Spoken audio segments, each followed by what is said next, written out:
Allora, continuiamo a leggere una paginetta di questo bel libro. Dal treno al vaporetto per il Lido, il percorso per Alessia può risultare ancora più breve del solito, nel sentire risucchiata la sua mente in un vortice di pensieri e sensazioni che la prendono da capo a piedi. È Leon a interrompere ciò che sta accadendo, da lunghissimi minuti in cui entrambi all'esterno del battello osservano lo spettacolo della laguna, tintasi magicamente di rosa e azzurro al tramonto, come se da lì a poco dovesse divenire scenografia di un chissà quale spettacolo, anziché la mera rappresentazione scenografica della natura, in tutta la sua intensità e semplicità. Mi fermo perché ho piacere di fare delle domande agli ospiti, visto questa natura meravigliosa che abbiamo, questo paese che tutti ci invidiano, il giardino del mondo, che è l'Italia, da nord a sud, da est a ovest. Ne parleremo questa mattina con Giosuè Mattei, segretario generale FLAI CGIL Veneto. Parleremo di agricoltura, parleremo di lavoro. Saluto anche Anna Maria Bigon, eccola qua, questa volta è collegata bene, questa volta bene, grazie Anna Maria di essere qui, grazie avvocato, consigliere della Regione Veneto del Partito Democratico. Allora, io inizierei proprio dalla consigliera Bigon, capire cosa sta succedendo. Perché?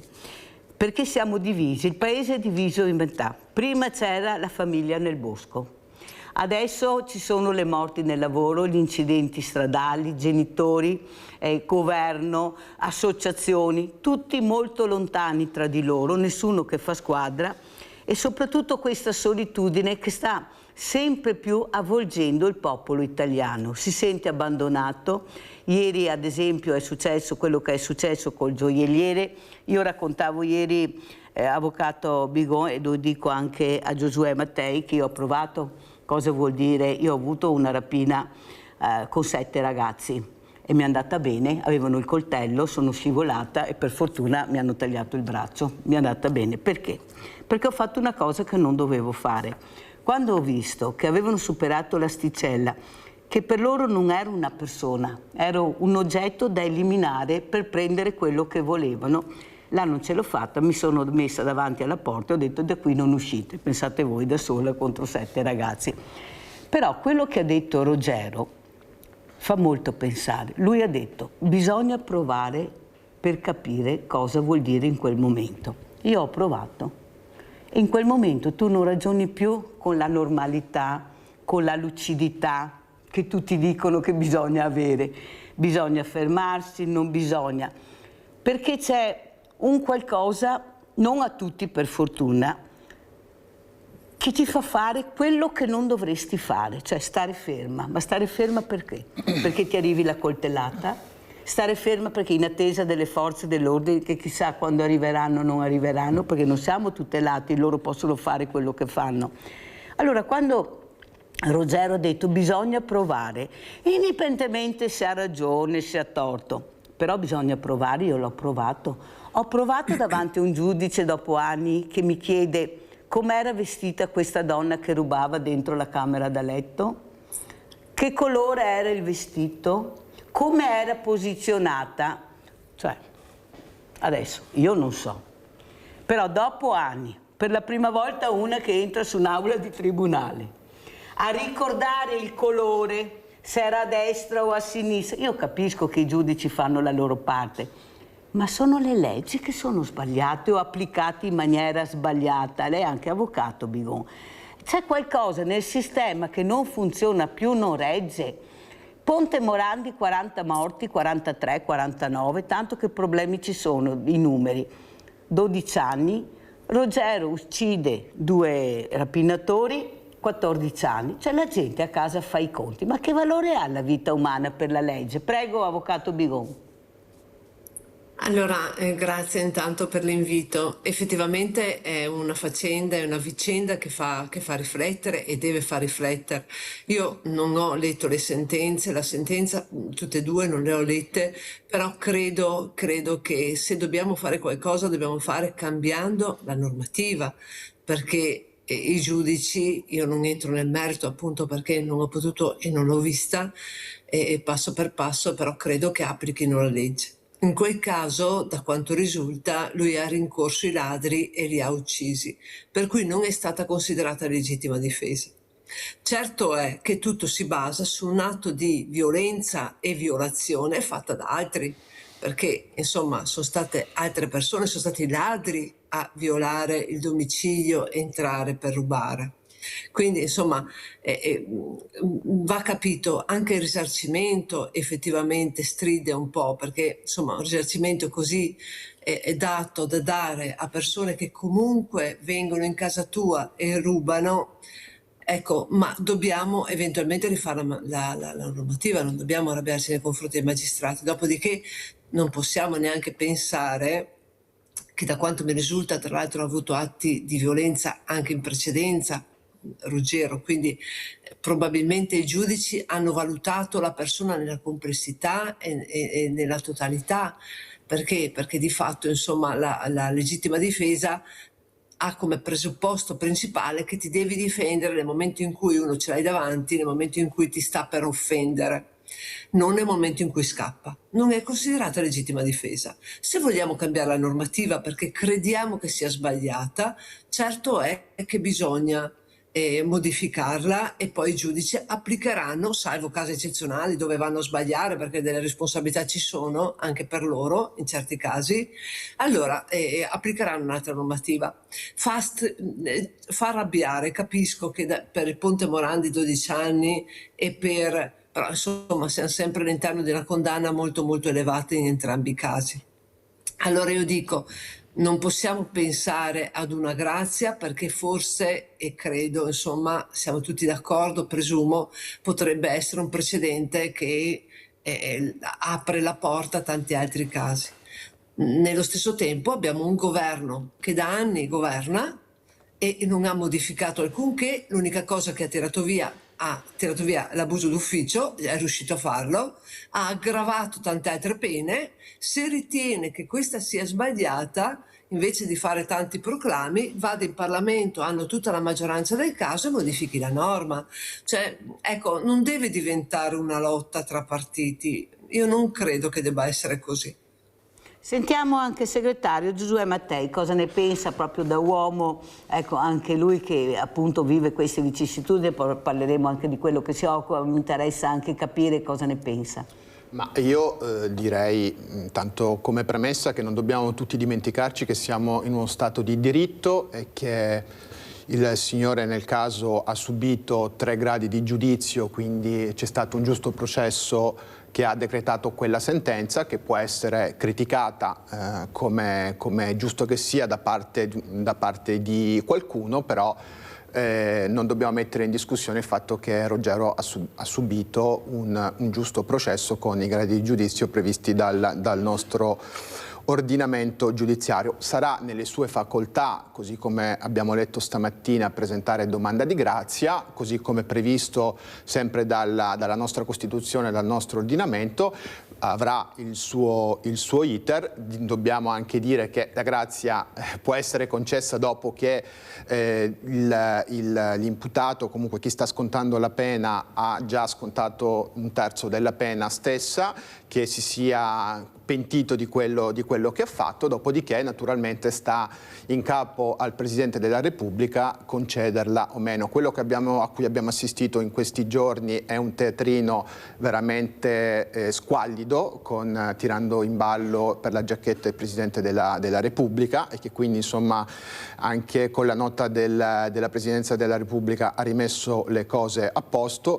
Però lasciatemi dire che questa vicenda, che sia dal punto di vista giudiziario, dal punto di vista umano soprattutto, dovrebbe far riflettere la politica, ma rappresenta una grande arma di distrazione di massa per distogliere da quelli che sono i grandi problemi di questo Paese, anche di questa regione, la sanità, la scuola, la gente che non arriva a fine mese, i costi energetici e via discorrendo. Quindi vorremmo entrare nel merito di questa discussione, che poi tocca la carne viva delle persone, e non, come è già successo in passato, utilizzare mediaticamente questi episodi che sono drammatici e che però di fatto rappresentano solo una distrazione oppio per narcotizzare l'opinione pubblica rispetto alle grandi questioni che restano irrisolte dal punto di vista politico in questo Paese. In effetti quello che emerge è che appunto la politica sono tutti in campagna elettorale e qualsiasi cosa serve per prendere dei voti e cercare veramente di alzare l'asticella per quanto riguarda la sicurezza della persona. Questa è la verità. La sicurezza della persona a 360 gradi, perché vuol dire la povertà, vuol dire la sanità, vuol dire tutto, la cultura. Eppure siamo un popolo che non si ribella, siamo un popolo che si rassegna. Non partecipano ai scioperi, una volta erano molto partecipati, ecco, fanno fatica a capire la verità perché la realtà viene nascosta, basta vedere gli esempi anche dei ragazzi, fanno vedere sempre gli esempi negativi ma quelli positivi, perché il positivo non fa audience, è il negativo che dà audience, è là che sale la rabbia dei cittadini e con questa rabbia io posso acquisire dei voti, basta vedere come siamo presi, perché io dico sempre, Bigon, cosa saranno in tutta Italia? 2000 ragazzini? No, forse non ci arriviamo neanche, sappiamo i nomi, i cognomi, dove abitano, quasi sempre sì, eppure si lasciano là. Non si fa niente per cercare di fermarli. Sono stati portati dei progetti importantissimi a livello delle prefetture, non sono stati presi in considerazione, sono stati portati avanti dei progetti che non portano a niente, basta vedere come siamo messi. Allora c'è qualcosa che non quadra e questi ragazzi l'hanno capito, sono intelligenti, sono più avanti di quello che pensiamo. Tanto qual è il problema? Intanto mi prendo la visibilità, senza sapere che è un percorso che li distruggerà prima o dopo, perché questi atti alla fine pagheranno, ma nessuno glielo dice. Sembra che, ma sì, cosa mi può capitare. Sentiamo Rinaldo da Venezia, poi andiamo da Anna Maria Bigon. Prego Rinaldo. Ciao Mirella e buongiorno ai tuoi ospiti.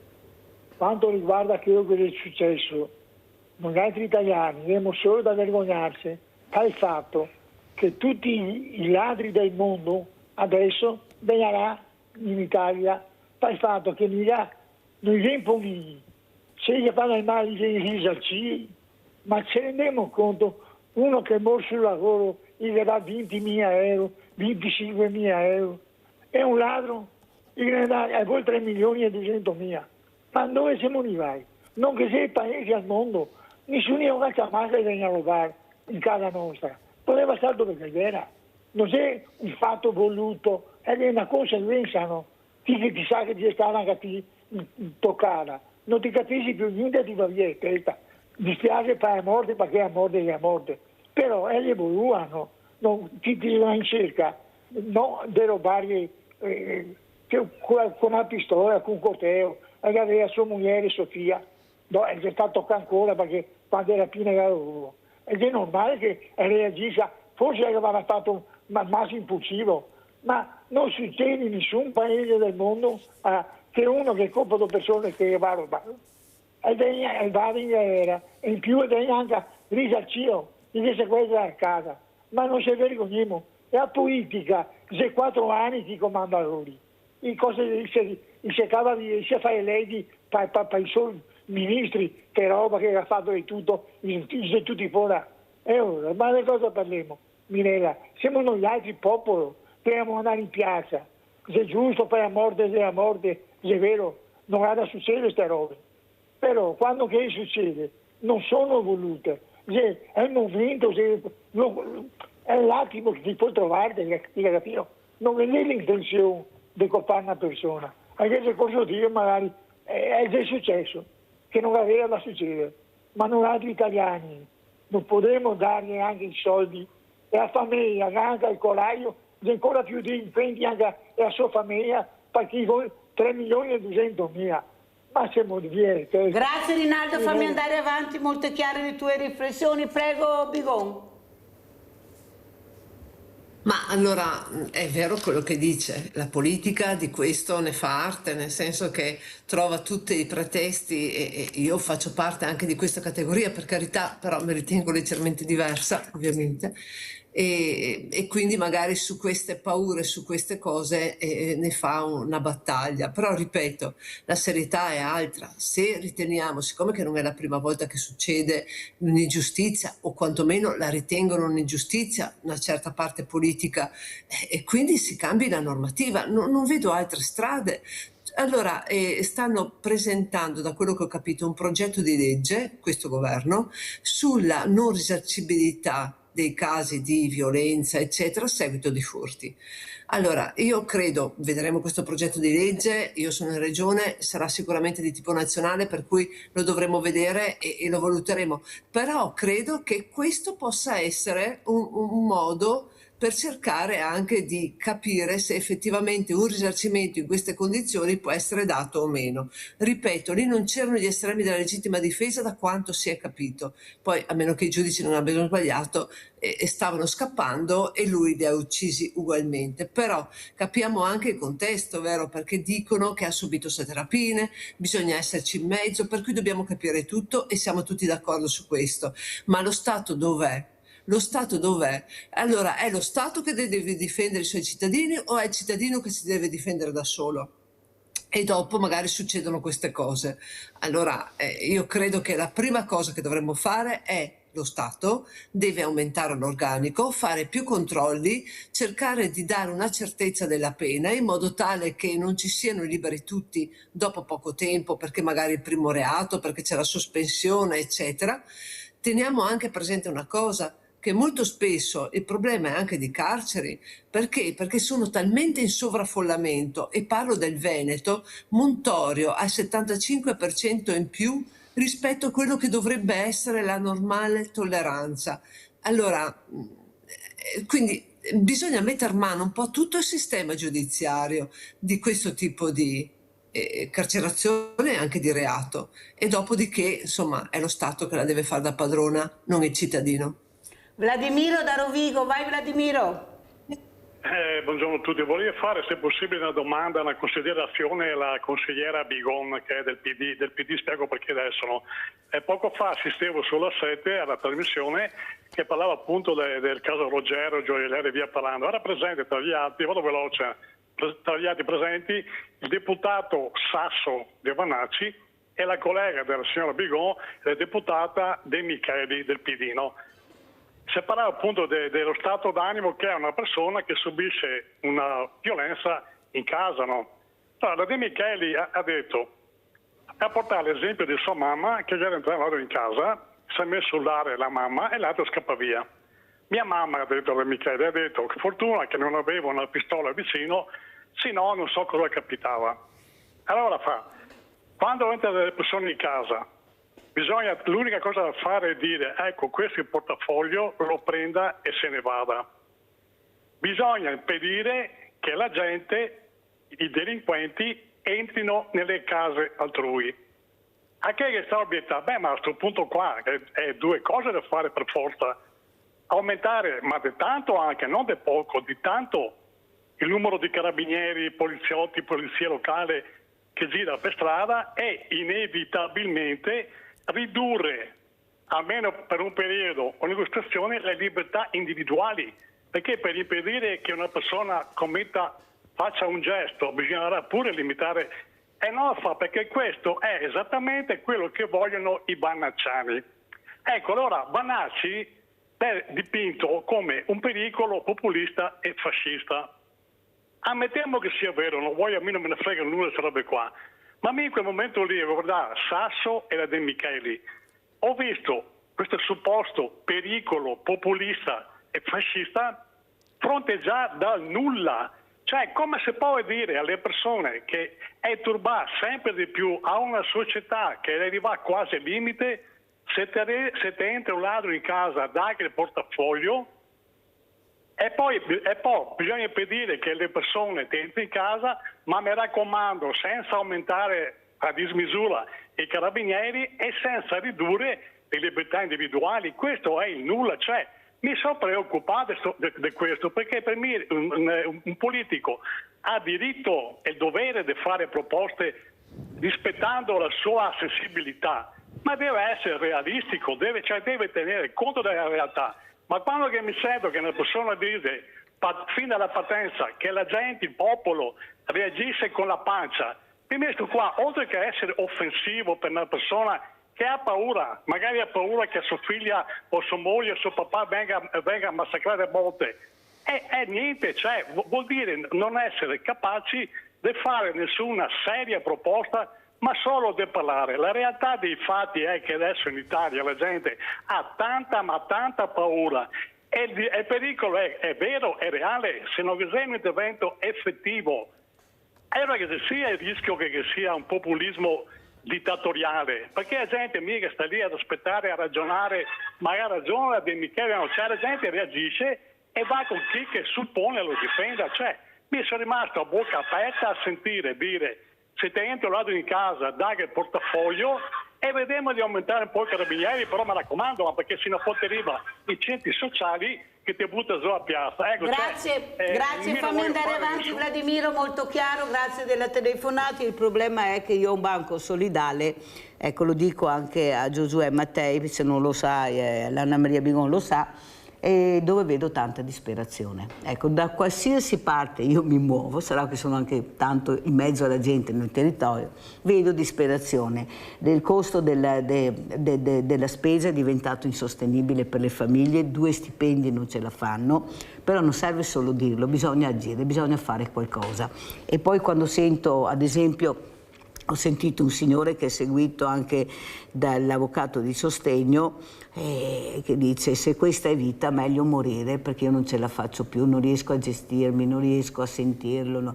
Cioè da qualsiasi parte, dalla legge, dalla spesa, dalla solitudine, fa acqua da tutte le parti. Allora noi, Giosuè Mattei, paghiamo fior di quattrini questi politici che li abbiamo eletti per fare il bene del paese, non per fare i propri interessi. Questa è la verità. Abbiamo cambiato 70 governi, il prossimo anno andiamo a votare un'altra volta e non sapremo come andrà a finire.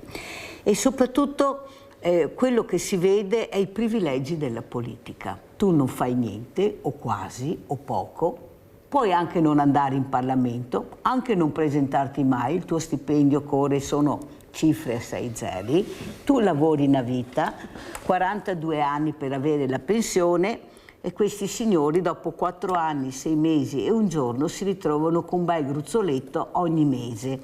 Allora capisce che loro non possono più far finta di niente. Loro dovranno dare delle risposte, e parlo del sistema politico, perché questo sistema fa acqua da tutte le parti. Di chi è la colpa? Ognuno passa il cerino, perché la colpa ce l'hanno un po' tutti, non è che ce l'ha solo l'ultimo governo, cioè diciamoci la verità, 70 governi penso che qualcosa avrebbero potuto cambiare, ma soprattutto il cittadino che se perde il lume della ragione poi insegue il Messia.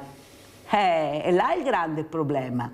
Il Messia, visto che siamo anche un popolo che barcolla perché non sa più dove andare, magari riesce ad attirare l'attenzione, cose che magari non riuscirebbero mai a fare, però intanto lo dicono, e dicono le cose che vuole sentire il cittadino: sicurezza, sanità, scuola, spesa, solitudine. Prego Mattei.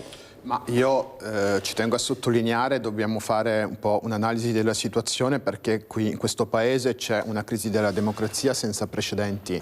Se pensiamo l'affluenza quando si parlava di elezioni, le persone che vanno a votare, il tasso di partecipazione continua a diminuire, e quindi questo significa che una piccola parte, una piccola minoranza di chi va a votare decide poi le sorti del paese, eleggendo insomma chi poi ha titolo per governare in questo paese.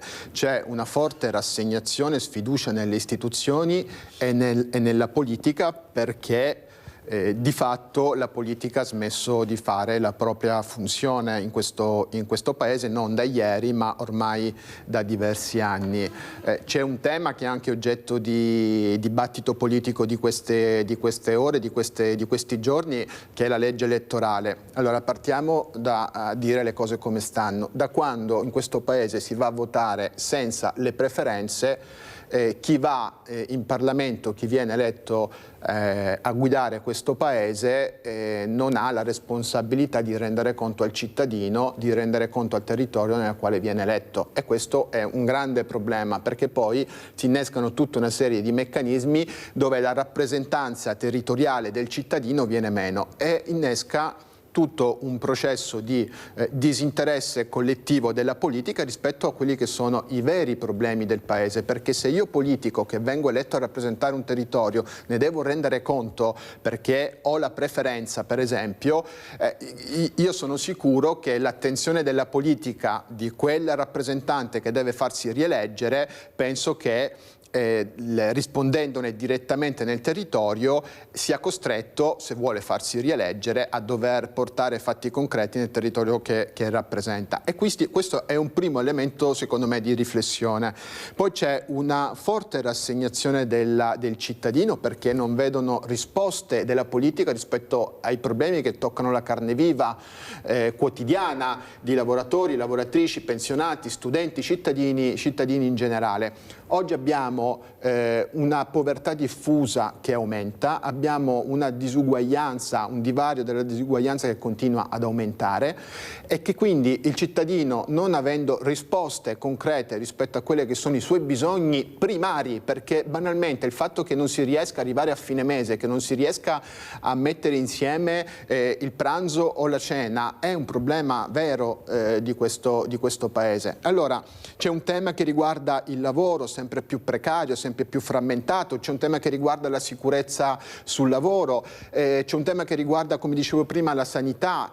E allora se la politica non assume il suo ruolo di rappresentanza e di risoluzione dei problemi veri di questo Paese, le persone perderanno sempre meno fiducia, perderanno sempre fiducia sulle istituzioni, non andranno più a votare, e qui rischiamo di scivolare veramente su una situazione veramente pericolosa per il nostro Paese, ma è una dinamica che sta accadendo anche in Europa, che quindi questo ci deve far riflettere. Basta vedere in Francia. Basta vedere in Francia. Poi la democrazia nel nostro Paese ha un costo. Io adesso non la ridurrei sul fatto che paghiamo i nostri rappresentanti, che siano consiglieri regionali oppure parlamentari, perché non vorrei farne una questione populista.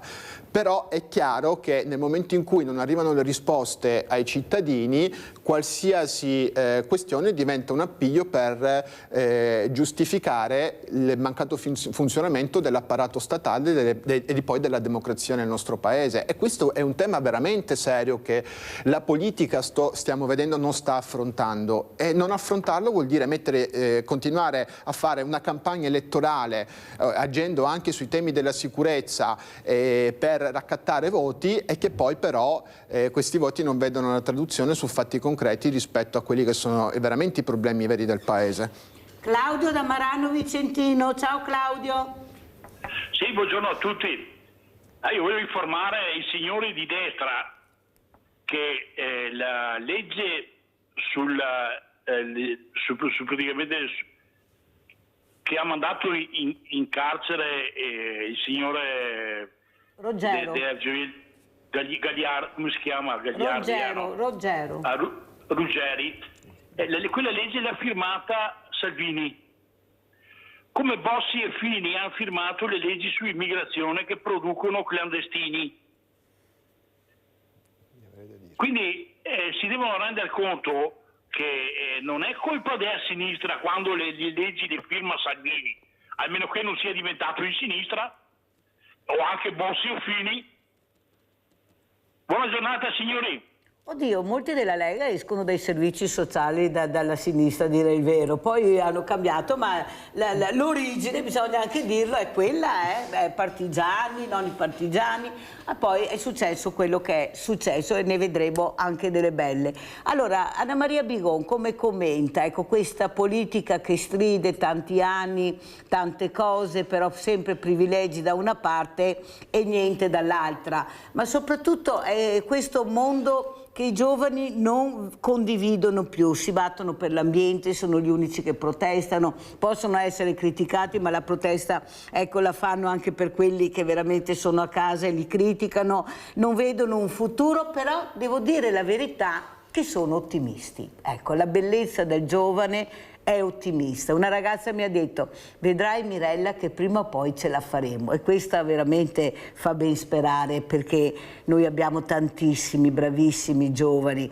e si stanno veramente dando da fare. Non li vedete, ma io ogni tanto ve ne porto quando posso e quando riesco ad averli, più di qualcuno, anzi sono tanti. Allora non è che dobbiamo puntare sulla cultura, sulla bellezza, proprio per sconfiggere la brutalità, ma non si fa neppure questo, le scuole sono a pezzi, l'insegnamento non è più quello che vorrebbero i ragazzi, c'è la paura che dilaga anche nelle scuole, che riguarda sia da una parte che dall'altra, i genitori che vogliono fare i fighetti nel vero senso della parola, perché così li chiamo ormai, ecco, vogliono essere i fratelli, le sorelle, senza capire che il ruolo fondamentale del genitore è quello dell'autorevolezza, non dell'autorità, dell'autorevolezza. I giovani lo capiscono. Ieri sera ho visto un film di Gioventù bruciata, e guardate, un film talmente attuale, ma talmente attuale che fa rivivere che non è cambiato niente, il giovane vuole essere ascoltato, vuole essere capito. La politica non fa questo, non li fa neppure votare. Io li farei votare a 16 anni. Io li farei votare perché non sono preparati, sì, perché gli altri sono preparati, vorrei proprio vedere. Prego, Bigot. Al giovane non diamo una prospettiva. Noi abbiamo negli ultimi 10 anni sono andati via 40.000 giovani solo per quanto riguarda il Veneto. Noi dobbiamo pensare che a questi ragazzi dobbiamo creare un futuro, ma anche darglielo. Nel momento in cui non vedono prospettive se ne vanno, oppure quantomeno non vanno a votare perché non vedono un cambiamento reale. Noi abbiamo fatto del Veneto, ma anche dell'Italia, una ricchezza insomma abbastanza alla portata di mano. Ora ci troviamo da 3 o 4 anni ad avere una media reddituale molto bassa, e questo insomma incide anche sulla qualità di vita, ma soprattutto incide sul fatto che un lavoro che viene dato a un ragazzo di 30 anni in Italia è a 1.400 euro dopo i 30 anni. Allora, se noi vediamo all'estero, dopo la laurea a 23-24 anni, vengono immessi immediatamente nel mondo dei lavori, vengono dati dei servizi, vengono date le possibilità di una prospettiva di carriera, mentre in Italia cos'è il detto comune? Bisogna essere raccomandati, io carriera qua non la faccio, devo andare via. Ma l'assurdità è che tanti giovani che io ho contattato, che se ne sono andati, tanti sono anche laureati, eccetera, ma tanti giovani sono andati là a fare il cameriere in Inghilterra, sono andati in Australia e a tagliare l'erba del giardino, sono persone diplomate che potrebbero essere e fare qua gli stessi lavori, ma hanno preferito andare in un altro stato, non si sentono rappresentati. Io condivido quello che ha detto prima il collega. La prima cosa da fare sarebbe stata quella di introdurre in questa riforma elettorale le preferenze, perché nel momento in cui una persona va a Roma, più che a Venezia, nel senso perché è più vicina e io vedo, insomma, per quanto mi riguardo, giro il territorio ovunque, spesso sparisce. E dopodiché noi vediamo che tutto viene fatto esclusivamente o quasi, perché poi ci sono anche delle persone competenti, bravi, ci mancherebbe, in ogni schieramento, che insomma sparisce e fa tutto quello che potrebbe essere o torna l'utile al proprio interesse o quantomeno a quelli che lo circondano. Non abbiamo una visione di politica generale, ma guardi, al di là dei giovani, noi stiamo trattando male anche la terza età. Non sono i giovani a cui non diamo i servizi, non creiamo un futuro per la natalità perché non diamo i servizi più cari che abbiamo in Europa. Abbiamo gli stipendi più bassi in Europa. Cosa fa un giovane qua? Nello stesso tempo un anziano non può più aiutare il proprio nipote, il proprio giovane, perché in casa di riposo 3-4 mila euro abbiamo meno impegnative rispetto a quelle che sono le necessità. Abbiamo 310.000 non autosufficienti nelle case dei veneti, quindi il più grande ospedale con pochi accessi di assistenza domiciliare.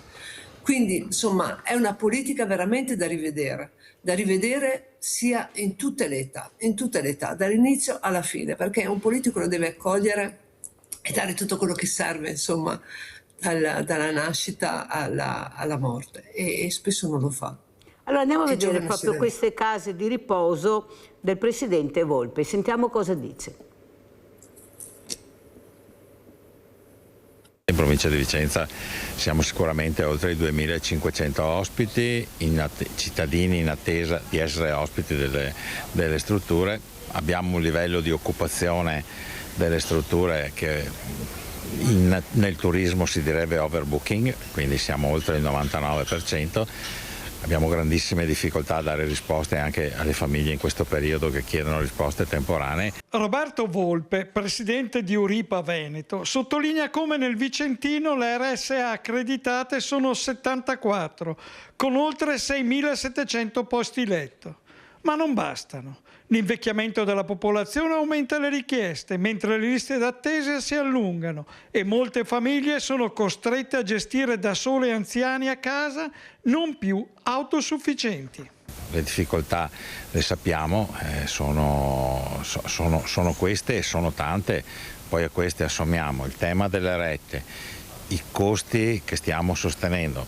Ad esempio, a uno può non interessare, ma i bombardamenti di questa notte nella guerra del Golfo per noi oggi corrispondono all'aumento del costo dell'energia, all'aumento di tanti altri costi, per cui siamo veramente dentro a uno scenario che è estremamente preoccupante e in questo abbiamo assolutamente bisogno delle istituzioni. Questo tema dell'invecchiamento della popolazione anche in provincia di Vicenza è un tema di cui bisogna che anche la politica locale, io credo che i sindaci siano un po' assenti anche su questo dibattito. Le conferenze parlano poco di questi temi, li vivono ma parlano poco, forse perché non hanno potere decisionale.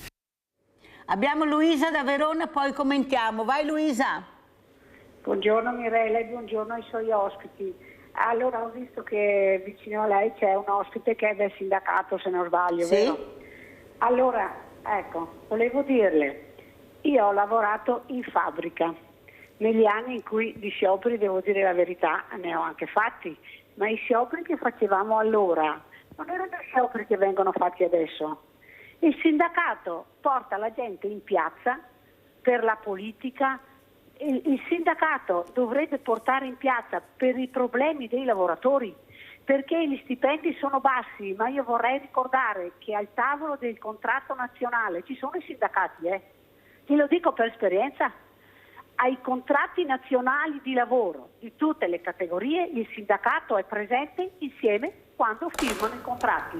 Quindi cosa ci vengono a raccontare? Io glielo dico, guardi che nel sindacato mai non ci crede più nessuno, difatti gli iscritti sono molto pochi, glielo dico, e anche le ripeto per esperienza, sono stata, diremo, maltrattata, posso dirlo.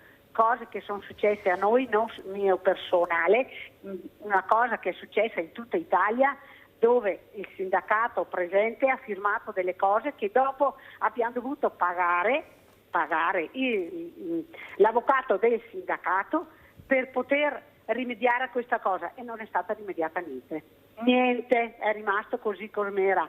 Comunque il sindacato è sempre presente, non più che ci vengano a dire, e il sindacato è dei lavoratori, ma portano in piazza le cose della politica adesso, non dei lavoratori, e la gente ormai è anche stufa, vorrei ricordarlo perché lui è un ragazzo giovane, io sono in pensione da anni, quindi le lotte che ho fatto io se le sognano adesso. Abbiamo fatto lotte perché in fabbrica si lavorava il sabato mattina 4 ore, erano 44 ore settimanali. Per farne 40 e star a casa il sabato, adesso c'è aperto dappertutto anche la domenica, che difesa è del lavoratore? E dopo, un'altra cosa, sembra che tutto finisca se la domenica si chiudono i negozi, se si chiede tutto. E facciamo riferimento al Trentino Alto Adige, che è una regione autonoma che fa tante cose. Provate ad andare nelle città del Trentino a vedere a che ora chiudono i negozi alla sera e se alla domenica sono aperti. La domenica sono chiusi e alla sera chiudono presto. Al sabato sono chiusi all'1. Al sabato sono chiusi all'1. Grazie. Sentiamo Luisa cosa risponde il nostro Giosuè Mattei, sindacalista, segretario generale FLAI CGIL Veneto. Sì, allora quello che diceva la signora da casa ha dei fondamenti, nel senso che comunque C'è una crisi di rappresentanza trasversale nel nostro Paese che interroga e investe anche le organizzazioni sindacali, però noi quando scendiamo in piazza, quando facciamo gli scioperi, quando protestiamo è per tentare di migliorare le condizioni di vita e di lavoro dei cittadini e delle cittadine, dei lavoratori, lavoratrici e pensionati. E che quindi quando scendiamo in piazza per questione che riguarda il fisco, la legge di bilancio, le pensioni, il lavoro, noi facciamo politica sindacale, non bisogna travisare le cose, nel senso che un conto è la politica dei partiti, un conto è la politica sindacale, che è quella che noi pratichiamo. Effettivamente c'è un problema che riguarda, se noi facciamo termini di paragone fra quello che è il contesto attuale e quello che è il contesto del passato, che spesso con la quale abbiamo discussioni anche con i vecchi dirigenti sindacali del passato. Il punto vero però è che non dobbiamo perdere di vista è che oggi i lavoratori che sono dentro le nostre fabbriche, dentro i luoghi di lavoro in generale, sono nella maggior parte dei casi lavoratori e lavoratrici precari che non hanno la forza di poter scioperare, di poter protestare, perché sono spesso sotto ricatto del datore di lavoro, perché vogliono mantenere il posto di lavoro e che quindi hanno una condizione di vulnerabilità e di fragilità che non è quella che avevano i nostri nonni o i nostri padri. Una volta, fino agli anni 90, c'erano due tipologie di rapporto di lavoro. O eri a tempo determinato o eri a tempo indeterminato. Il tempo determinato, il cosiddetto posto fisso, era quello a cui ambivano giustamente le persone. Oggi abbiamo 40 tipologie di rapporti di lavoro, di cui 38 assolutamente precari, e che quindi nel momento in cui tu fratturi il mondo del lavoro, il mercato del lavoro, fratturi la società, perdi potere contrattuale, perdi forza per poter rivendicare giustamente migliori condizioni. Questa qua è un'escalation che si è determinata non certo ieri, ma parliamo ormai da 30 anni a questa parte, di cui sia i corpi intermedi della politica ma anche i corpi intermedi della rappresentanza sindacale ne hanno pagato le conseguenze. Quello che stiamo tentando di fare noi come organizzazione sindacale, parlo per la mia naturalmente, è quello di cercare di ricomporre questa frattura sociale. Ricomponendo la frattura sociale puoi anche rivendicare successivamente migliori condizioni di vita e di lavoro sul posto di lavoro delle persone che vogliamo rappresentare, che dobbiamo rappresentare, ma anche della società civile. Perché io rappresento la CGIL, siamo una confederazione generale, quindi ci occupiamo non solo di lavoro, ma ci occupiamo anche della vita delle persone, del cittadino all'interno del contesto sociale, e che quindi abbiamo l'ambizione e vogliamo cercare di cambiare il sistema attuale. Naturalmente lo facciamo con gli strumenti che abbiamo a disposizione, naturalmente c'è anche lo sciopero tra questi, ma se facciamo sciopero è perché oggi la misura è colma rispetto a quella che è la situazione del Paese. Noi protestiamo, l'ultimo sciopero che abbiamo fatto l'anno scorso afferente alla legge di bilancio, ma perché quella legge di bilancio qui, io chiedo alle persone a casa, la legge di bilancio ultima e quella prima ancora, che hanno votato, ha migliorato le condizioni di vita delle persone? È una domanda che pongo, perché secondo noi no, non l'ha migliorata, e quindi se non l'ha migliorata c'è un problema e noi non possiamo far finta di niente rispetto a quelli che sono i grandi problemi di questo Paese. Parliamo della tassazione, della pressione fiscale che subiscono le persone. Noi rinnoviamo i contratti collettivi nazionali, prima la signora parlava di contratti collettivi, noi rinnoviamo il contratto collettivo nazionale. 2 anni fa abbiamo rinnovato il contratto dell'industria alimentare con un salario a regime di 280 euro più altri benefit dal punto di vista del welfare complessivo, ma quel salario lì che abbiamo aumentato nelle tasche delle persone se l'è mangiato il fisco, perché non c'è più una tassazione progressiva dove chi ha di più paga di più e chi ha di meno paga di meno. Oggi se guardiamo le aliquote IRPEF sono state peggiorate. Anzi, chi ha di meno paga di più di quello che ha. Questo si è rovesciato il ragionamento, e quindi le persone naturalmente poi scaricano queste responsabilità sull'organizzazione sindacale, quando invece è un problema della politica. Nico da Rubano, poi andiamo in pubblicità, vai Nico. Mirella, buongiorno a te e a tutti quanti i tuoi ospiti. Grazie della compagnia. Prego. Volevo dirti che si parla che gli stipendi sono bassi, giustamente, però per sentito dire ogni tanto sento per TV forse avevo 16 anni, adesso sono 71, classe 72, pertanto sì, avrò 53-54 anni. Ah, Mirella, se non ti ricordi, me sono quello del disegno della scuola di disegno che la tua maestra ho capito Nico, sì, ho capito. So anche quello del tram. Vai. E niente, c'era una persona, c'è stato un nostro ex dipendente che ha tolto la scala mobile e dopo c'è stata un'altra bravissima persona che ha sentito tanto per la TV che ha detto lavoreremo di meno e guadagneremo di più. Forse loro. Con questo e dopo su sempre quello che se avrai come ospite un prete, mi piacerebbe, che te l'ho già detto, mi piacerebbe intervenire perché perdona se mi impappero, ho anche quello da dire. Ok? Grazie. Va bene Nico, spero di cosa. riuscire a portare preti, ne ho sempre avuto e il problema è che veramente sono pochi, hanno talmente tanti impegnati tra di tutto e di più, comunque spero di averlo. Grazie Nico, andiamo in pubblicità, poi rispondiamo a Nico da Rubano.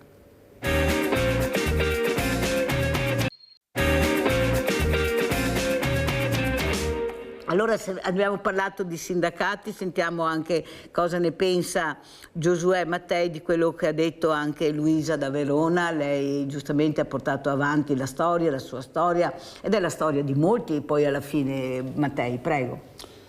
Allora, partiamo da dire che oggi i pensionati in questo paese, ma in Veneto in particolare, sono diventati l'ammortizzatore sociale della società, che quindi insomma sopperiscono a quello che purtroppo sono le mancanze della politica, ma delle istituzioni, di quello che è il sistema di welfare generale, che dovrebbe essere diciamo a beneficio di tutti e che invece non lo è di fatto, e che quindi capita spesso che anche per esperienze vissute di conoscenze dirette che i pensionati, i nostri anziani fanno praticamente, aiutano i giovani che in questo paese sono purtroppo bistrattati, penalizzati, calpestati, e che purtroppo le forze migliori di questo paese sono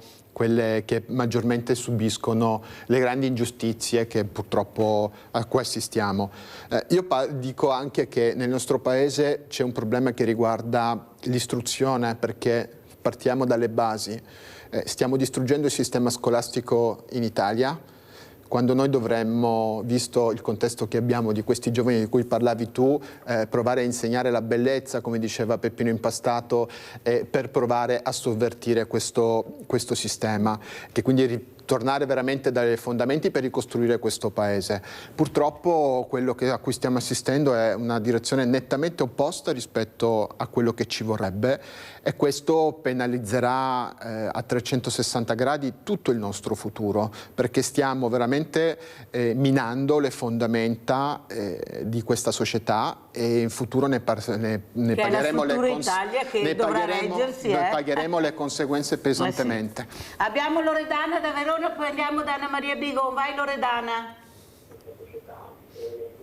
Sì? Prego Loredana. Niente, io vorrei dire che quando siamo andati in euro c'erano loro della sinistra, non c'eravamo noi della destra. Se io prendo 600 euro al mese è perché loro non hanno controllato, perché dovevano controllare chi è in regola e chi no. Però essendo che sono di sinistra non ha controllato nessuno. Non è giusto, perché loro prendono 15.000 euro al mese, che sono stati, non sono adesso 15.000 euro, loro li prendono ancora, non prendono 7,50. Basta così Loredana? Sì? Grazie cara Loredana, grazie. Come sentite, è quello che alla gente arriva, non c'è niente da fare. Questa è l'informazione che è arrivata, ma è anche vera. Ma è anche vera. Ha dei fondamenti. Ha dei fondamenti, non si può sempre dire che il cittadino ha torto, la persona che telefona ha torto, perché ci sono dei fondamenti su quel discorso che fanno. Ma come? La mia pensione è dimezzata, però i loro stipendi sono anzi aumentati. Com'è questa storia? Ma mi lasci dire una cosa su questo. Dal 1° gennaio di quest'anno è entrato la moneta unica, quindi l'euro, anche in Croazia. Croazia è sempre stata, diciamo, la nostra meta per le vacanze, insomma, dagli anni 2000 in avanti. In Croazia stanno vivendo esattamente, me lo dicono amici, colleghi che provengono da quel territorio lì, stanno vivendo pari pari quello che abbiamo vissuto noi con l'ingresso dell'euro. Ingresso dell'euro, mi lasci dire questo, che intanto è entrato in vigore la moneta fisicamente nel nostro paese nel 2002 e nel 2002 è entrato, ci sono state le elezioni e c'è stato il governo Berlusconi che ha iniziato, diciamo, la sua legislatura e che quindi effettivamente non c'è stato un elemento di controllo rispetto a quella che è la dinamica che si è scatenata, dove di fatto le 1000 lire sono diventate 1 euro, scatenando un'inflazione di cui tutti ne abbiamo pagato le conseguenze, ne continuiamo a pagare le conseguenze. Poi c'è un'altra questione che sta sopra le nostre teste, che è la liberalizzazione della finanza nel mondo, in Italia, in Europa e nel mondo, che di fatto la politica ha delegato la finanza alla regolamentazione di quelli che sono i mercati e la finanza naturalmente attraverso le sue leve speculative ha fatto pagarne queste conseguenze ai cittadini, soprattutto quelli più vulnerabili, quelli più fragili. Però il problema rimane che il cittadino che paga le conseguenze è il cittadino fragile. Esatto. E di questo non gliene importa niente a nessuno, non riesce a curarsi, non riesce a mangiare, non riesce ad avere quello che è scritto anche nella Carta dei diritti, nella Costituzione. Ma come? Mi diceva una signora che ho avuto anche ospite con problemi anche psichiatrici, anche importanti. Nella Carta ne ho 9 che dovrebbero seguirmi, in realtà non ne ho neanche uno, se non fosse per Mirella col banco alimentare chissà cosa avrei fatto. Allora capisce che il cittadino non è così stupido come pensa qualcuno, è che non ha le armi per combattere, non le ha, gliele hanno tolte relegandolo sempre di più a quello che era però il suo status, nel senso brontola un po' ma poi gli passa. E noi facciamo quello che vogliamo, perché si parla di preferenze, è vero, ma anche a livello locale, Bigon, anche nelle amministrazioni. Tu ti dai da fare, eleggi la persona che per te è brava e poi il sindaco fa la lista, non so perché la faccia, che poi arriva dall'alto la persona che non ha preso un voto e diventa assessore. E tu dici, ma come? Ma se io ho votato la lista del sindaco, e penso che quando un sindaco faccia la lista, cioè sa benissimo deve coprire determinati ruoli e poltrone. Poi arriva la segreteria e dice no, devi mettere questa perché il sindaco prende ordine, a parte liste civiche rare, quelle vere, proprie, dentro c'è sempre il partito nascosto, è furbo, ha capito che il partito era impegnativo, perciò la lista civica mi lascia penetrare a fondo sull'elettorato. E allora come la mettiamo? Qual è il potere del cittadino in politica? Bigon, prego. È quello del voto, è l'unico potere, è uno dei poteri più importanti che il cittadino ha, che è quello appunto di votare. Ecco perché la riforma sulle preferenze sarebbe stata importante, ma non quella che è stata presentata e che poi per un voto è bocciata. Quella riguardava una parte di preferenze mascherate, per cui non valeva. Le preferenze invece danno la possibilità al cittadino di scegliere. È vero quello che dicevi sul discorso della giunta, che magari si sceglie un assessorato esterno. C'è anche una indicazione legislativa che è la parità di genere nelle giunte. Io ho fatto il sindaco, l'ho fatto per 10 anni e sono state elette persone che mi davano la possibilità di inserire metà uomini, metà donne in giunta, ma ci sono a volte delle situazioni in cui occorre per forza prendere un esterno, spesso donna, per poter parificare l'equità all'interno della Giunta. Quanto prescrive anche la normativa su questo, insomma, non è che... Dopodiché è vero quello che si dice, a volte magari si prendono ordini anche dai partiti, però guarda che a livello locale sono quasi tutti civici e si staccano un po' dai partiti rispetto a quella che è la realtà territoriale, perché insomma capiamo perfettamente che insomma il cittadino vuole soprattutto la persona e vota la persona, non tanto il partito, per cui spesso non abbiamo la rappresentatività di partiti.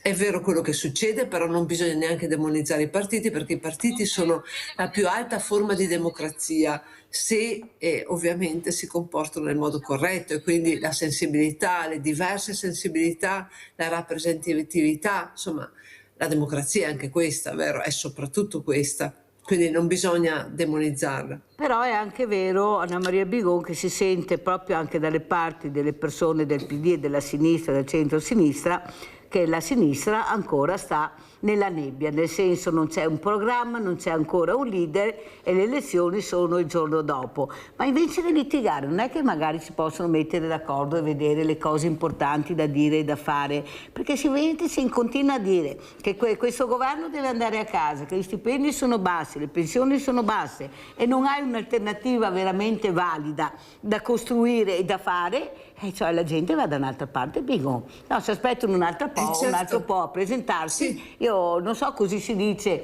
in giro, sapete che io vi dico le voci che sento in giro e sono veramente perplessi e stupiti. Ma cosa sta succedendo? Poi si lamentano se va sulla destra o il centrodestra. E allora abbiamo Paola Maria da Vittorio Veneto. Poi andiamo da Anna Maria Bigon. Vai Paola, prego. E complimenti alla dottoressa che ha parlato adesso. Ecco, allora io volevo dire la mia, non sono nessuno io, però ho fatto la mia gavetta nel mio piccolo, quindi volevo dire che sono delusa in tutto e per tutto, dalla scuola alla sanità, alla vecchiaia, a tutto, perché secondo me manca moltissimo il buon senso, manca la logica, manca un briciolo anche di psicologia, perché davanti abbiamo persone, non abbiamo numeri, che sia il bambino, che sia l'anziano, che sia qualunque persona, abbiamo una persona davanti. Quindi l'educazione, se vuoi averla, devi anche darla. Poi il discorso che hai fatto tu, Mirella, adesso, la baruffa tra i vari politici di vari schieramenti. Io quando li vedo nel Parlamento che stanno baruffando, veramente spengo perché mi fanno schifo.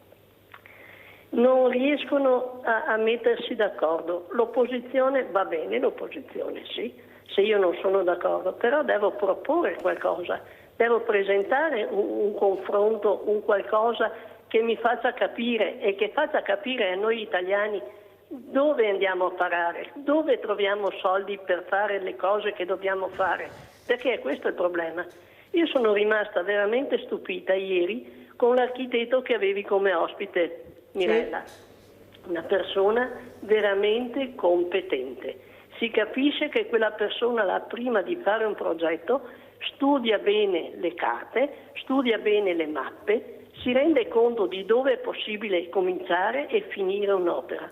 Nel Parlamento io vedo che ci sono tante persone che secondo me sono incapaci, senz'altro non hanno un altro lavoro e quindi restano lì perché là guadagnano senza rompersi tanto le scatole e non hanno sicuramente fatto la gavetta, perciò quelli non sanno neanche da dove si parte per arrivare a quello a cui si vuole arrivare. Vediamo progetti per esempio buttati là, soldi spesi per opere che poi finiscono in mezzo a un campo, quindi opere incompiute, niente controlli perché i controlli non ci sono, se dobbiamo fare delle manutenzioni non ci sono più neanche le ditte, le imprese adatte per fare queste veramente siamo allo sfacelo. Io non so più cosa dire perché non sono anziana, però rispetto agli anni 70 c'è un grandissimo cambiamento e in peggio, non in meglio, in peggio. Io temo per i miei nipotini, per i miei figli, perché non so dopo di noi che cosa ci sarà. Grazie. Se andiamo avanti così di sicuro non è positiva la situazione. Ecco. Grazie Paola Maria. Abbiamo sentito le riflessioni di Paola Maria. Ieri avevo l'architetto Bau che ha presentato dati, fatti concreti, non parole. Ha fatto vedere questi piani bocciati, li ha presentati, ma non sono stati presi in considerazione, eppure sono cose che sarebbero utili a tutta la comunità italiana, però le cose che dovrebbero funzionare vengono messe da parte, questa è la verità. Allora, Anna Maria Bigon, come concludiamo e come risponde la nostra Paola Maria da Vittorio Veneto? Allora è vero, litigare non è un bel vedere, non è un bel vedere, non è soprattutto quello che la politica dovrebbe rappresentare. Sappiamo però che la discussione c'è e questa ci sta, perché la democrazia fa parte anche delle diverse opinioni e delle diverse richieste. La cosa che fa male e che magari lascia perplessi è quando si litiga per dei posti. Ecco, in quel caso lì diventa insomma un brutto esempio da trasmettere. Tutto il resto, insomma, le discussioni ci stanno, perché noi dobbiamo, guardate, noi dobbiamo veramente adesso pensare alla persona. Una cosa che ha detto la signora prima e che è bellissima è che di fronte abbiamo sempre una persona e da qua dobbiamo partire con il rispetto delle persone, e la politica dovrebbe dare l'esempio di questo. Nel momento in cui noi abbiamo il diritto di parola dobbiamo prendere e utilizzare per trasmettere dei messaggi positivi. Io non sono d'accordo sulla dialettica, ad esempio, di Vannacci, perché, e faccio un esempio, ovviamente non sono d'accordo magari come idea anche di altri partiti, però il modo di esporre determinate cose non vanno bene, perché abbiamo una categoria che è quella rappresentata soprattutto dai giovani che dobbiamo recuperare.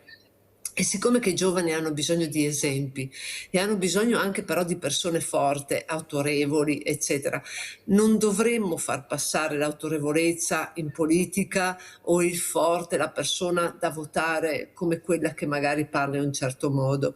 Io credo che sia sbagliato in politica, è una mia opinione, la porto avanti perché credo che sia giusta. Dopodiché, insomma, dobbiamo lavorare per le persone, quindi dicevo, investire tantissimo sulla sanità.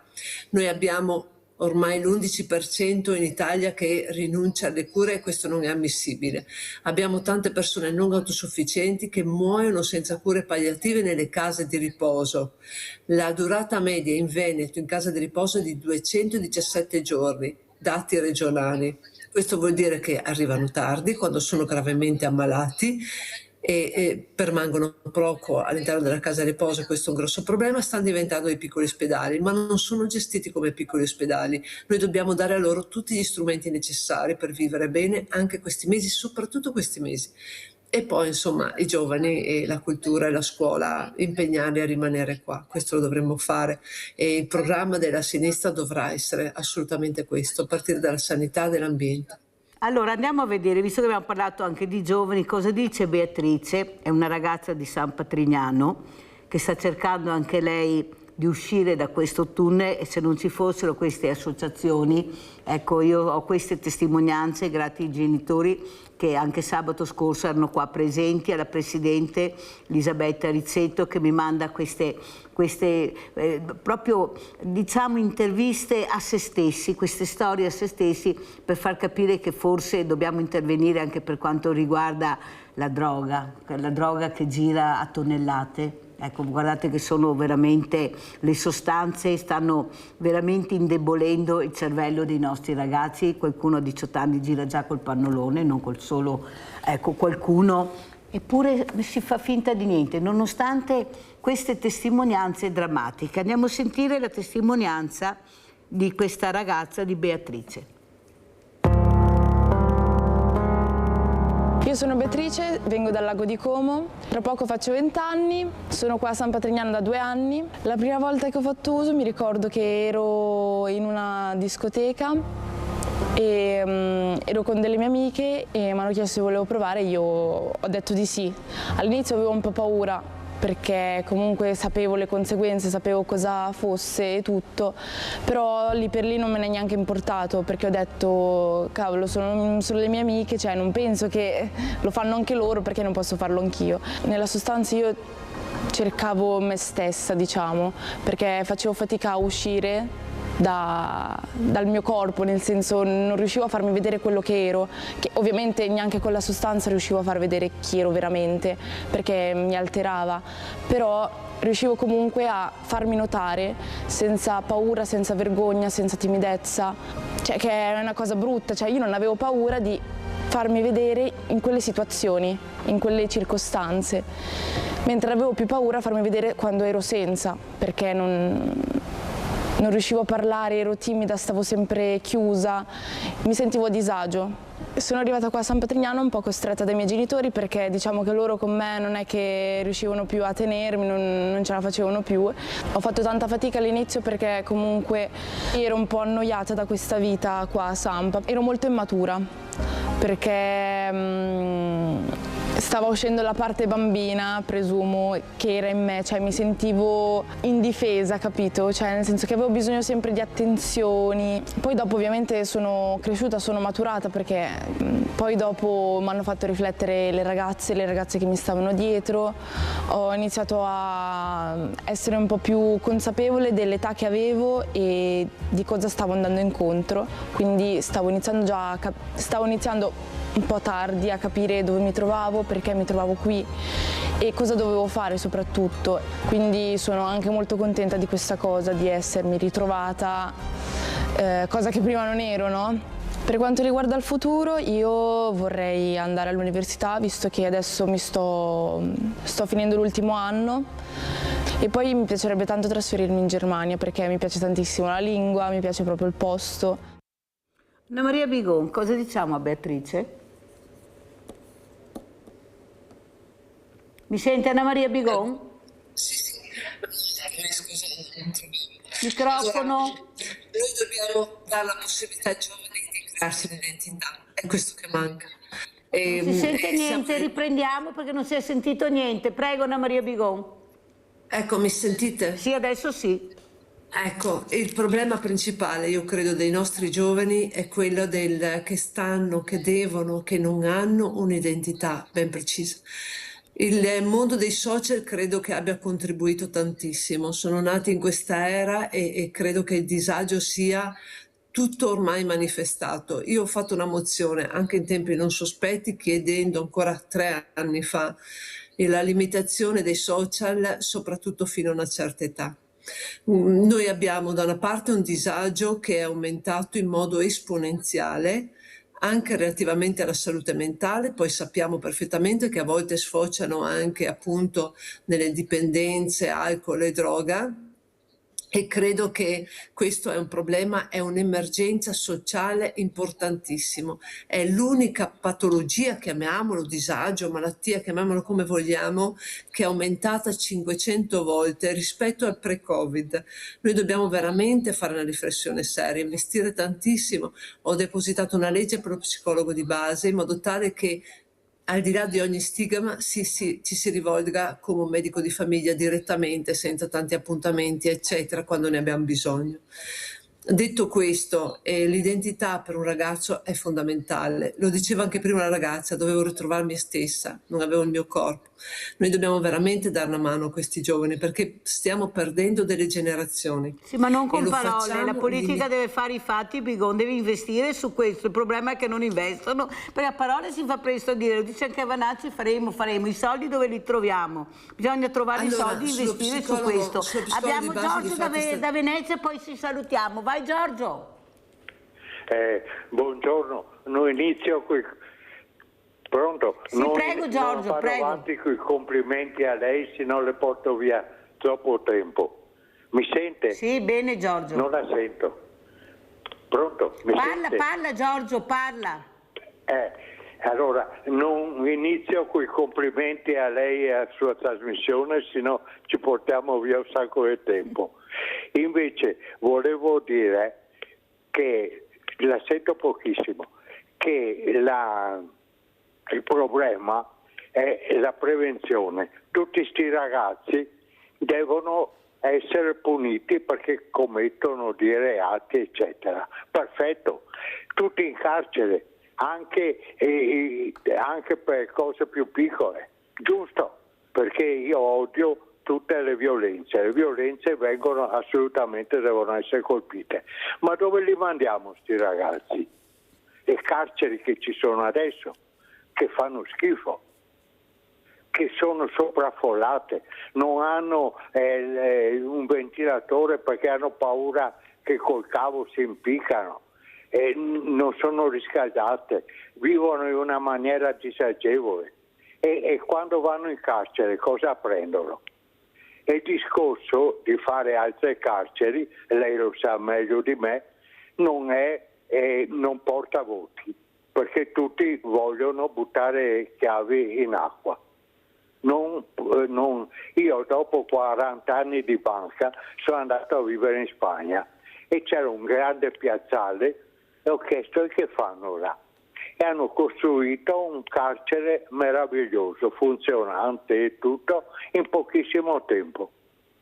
Qua dovrebbe essere fatto anche qua un carcere funzionale e bello. Un esempio, e dopo finisco.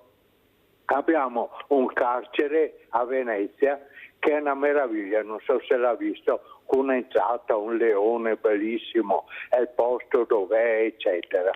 Buttiamolo via come carcere, facciamo delle case di super lusso, quei del Kuwait e del coso, protetti da tutta una cinta muraria e con quei soldi, e sono tantissimi, facciamo delle cose, dei carceri in terraferma accessibili e efficienti. Mi scusi della chiacchierata. Grazie Giorgio, no, non dovete scusarvi, la trasmissione la faccio per voi, grazie Giorgio. Sentiamo cosa vuole dire anche Giosuè Mattei per quanto riguarda i giovani, poi ci vuole aggiungere qualcosa a quello che ha detto Giorgio? Allora, la questione droga, mi sento di dire che non abbiamo imparato nulla rispetto a quello che è successo negli anni 70 e negli anni 80, dove il nostro paese è stato inondato da tonnellate di eroina che ha sostanzialmente azzerato una generazione di giovani. È una questione sociale, è una questione sociale seria e anche qui c'è un approccio al tema che è puramente ideologico.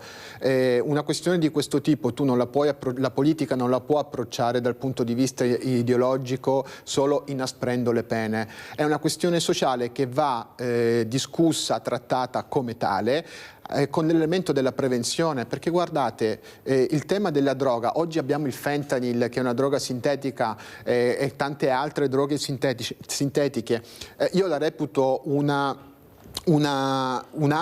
uno strumento politico per isolare e frammentare la società civile e soprattutto i giovani, creando solitudini, creando fragilità che poi di fatto abbandonano questi strati sociali a loro stessi e che poi di fatto generano nella società civile un danno immenso dal punto di vista economico, perché bisogna poi curarli, ma anche dal punto di vista sociale, perché di fatto stiamo, come dicevo nel mio intervento precedente, annientando una generazione che sarà il futuro del nostro paese.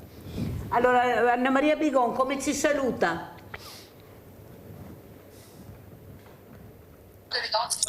Ma allora ci salutiamo pensando che dovrebbe andare in porto lo psicologo di base. Per me è un successo incredibile, l'ha depositato come progetto di legge anche Stefani, Presidente, per cui dovrebbe essere a breve portato in aula in Consiglio regionale per l'approvazione.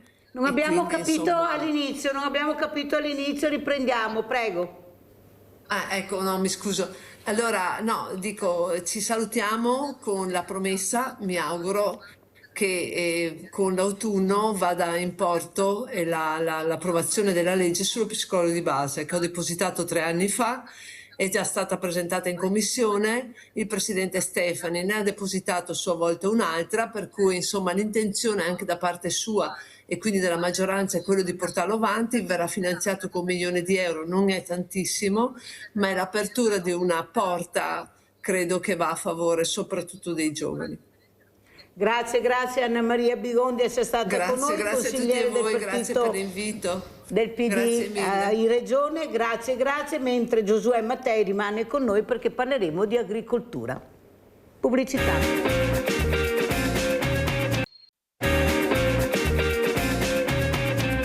Presento altri graditi ospiti, abbiamo Francesco Donadini, parleremo di olio, specialmente di olio extravergine di oliva, oppure la parola Evo, che e tanti mi dicono ma cos'è? Io lo chiedo al Banco Solidale, no? Dico, hai l'olio Evo a casa? Cos'è l'olio Evo? Una marca nuova, perciò spiegheremo, visto che è un appassionato, un intenditore, ma soprattutto che ha portato anche questo prodotto a livelli molto alti, a capire l'importanza dell'olio. Saluto anche Alberto De Toni, vicepresidente Confagricoltura Veneto, collegato con noi da Verona. Buongiorno De Toni, grazie di essere qui. Mentre è rimasto con noi anche Giosuè Mattei, che è il segretario generale FLAI CGIL Veneto.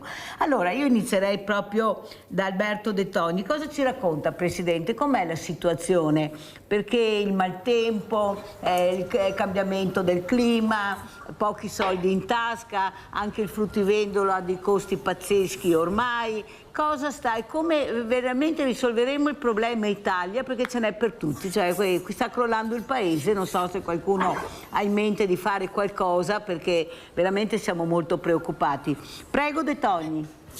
Ma devo dire che partendo dal cambiamento climatico purtroppo ci dobbiamo adeguare. Oggi non è più una straordinarietà, ma sta diventando una normalità. Fenomeni estremi che vedevamo ogni 10, 15, 20 anni oggi si ripetono purtroppo ogni stagione, ogni anno.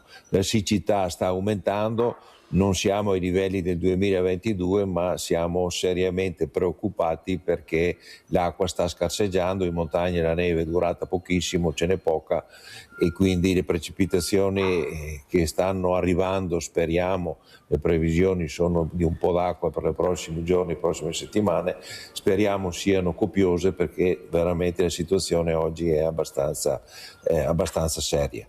Per quanto lei diceva per i prezzi, presumo, del consumatore, è vero, i prezzi sono aumentati in maniera consistente, peccato che per noi agricoltori invece siano addirittura diminuiti, quindi noi non stiamo guadagnando di più, non stiamo speculando su nulla, ma stiamo perdendo soldi addirittura su colture molto importanti come il riso, come i cereali, come la soia, anche con la frutta e anche con la verdura, perché i costi di produzione sono aumentati tantissimo, ma non abbiamo un equivalente e corrispondente aumento dei prezzi alla produzione, mentre invece i prezzi al consumo sono drammaticamente aumentati perché i costi lungo la filiera sono aumentati dovuti ai costi energetici, in primis energia elettrica, prodotti petroliferi, i costi anche della manodopera che sono poco, ma sono aumentati anche quelli, e un po' tutta la catena che porta il prodotto dalla campagna al banco del supermercato. Quindi una situazione veramente importante e molto seria. Come ne usciamo? Sinceramente è un po' difficile, stiamo lavorando molto noi come agricoltori su nuove piante, su nuove produzioni, soprattutto affidandoci, visto che l'Unione Europea poche settimane fa ha dato il via alla sperimentazione con le TEA o NGT, con le tecniche di evoluzione assistita, che dovrebbero portarci nel giro di qualche anno ad avere piante più resistenti agli stress climatici e soprattutto anche più resistenti agli attacchi dei parassiti e delle fitopatie, in modo da poterci consentire di utilizzare ancora meno agrofarmaci, quindi meno costi per produrre derrate alimentari che siano sempre più sane e sempre più di qualità. Grazie De Toni anche per aver spiegato l'importanza della filiera. Vede De Toni, io sono però un po' sconsolata perché sono anni che parliamo di questo problema della filiera troppo lunga, che quello che produce, che lavora è quello che non prende niente, alla fine quello guadagna è l'ultimo, senza tanti problemi anche di lavoro. Però mi sembra che non si facciano passi avanti, pure siete associazioni importanti. Io dico sempre che veramente se non ci fosse, forse un futuro anche nel cibo non ci sarà. E qua bisogna riflettere su questo, perché i numeri sono numeri e i numeri non tornano da nessuna parte, l'ha detto anche lei. Ecco, noi facciamo fatica a sopravvivere. Le quote latte lo hanno dimostrato, ma non è cambiato niente, non è stato fatto tesoro di quello che era successo. Adesso al posto delle mucche abbiamo i vigneti, qual è il problema? Mangeremo vino, foglie ai ferri, perché io vedo ormai, lei sorride e mi viene da piangere, perché ogni volta che vedo qualche campo rinascere è un vigneto. Donadini, al posto del vigneto invece parliamo di olio, ma questa pianta meravigliosa, fantastica, e questo olio extravergine di olive però che ha dei costi. Io quando sento mangia con l'olio extravergine di oliva, io che ho un banco alimentare, 15 euro una bottiglietta se vuoi che sia qualcosa di buono. Allora com'è la situazione, Donadini? La situazione dell'olio in genere in Italia, noi produciamo 200.000 tonnellate di olio extravergine. Poi spiegherò cos'è questo extravergine e cos'è l'olio di oliva, che uno dice la stessa cosa, no, sono due cose ben diverse, completamente diverse. Ma ne consumiamo 1 milione, quindi vuol dire che il nostro mercato Italia importa da altre zone della UE, dell'Unione Europea o fuori dall'Unione Europea, olio, tra virgolette, extravergine. Allora, l'olio extravergine, mi piace chiamarlo un cibo nuovo, soprattutto se è monovarietale. Qui mi tocca farvi fare un po' di fatica, ma ho guardato, proprio in Veneto abbiamo con 15 lettere, facciamo 5 paroline importanti. Le parole sono pan, vin, sal, sol e olio.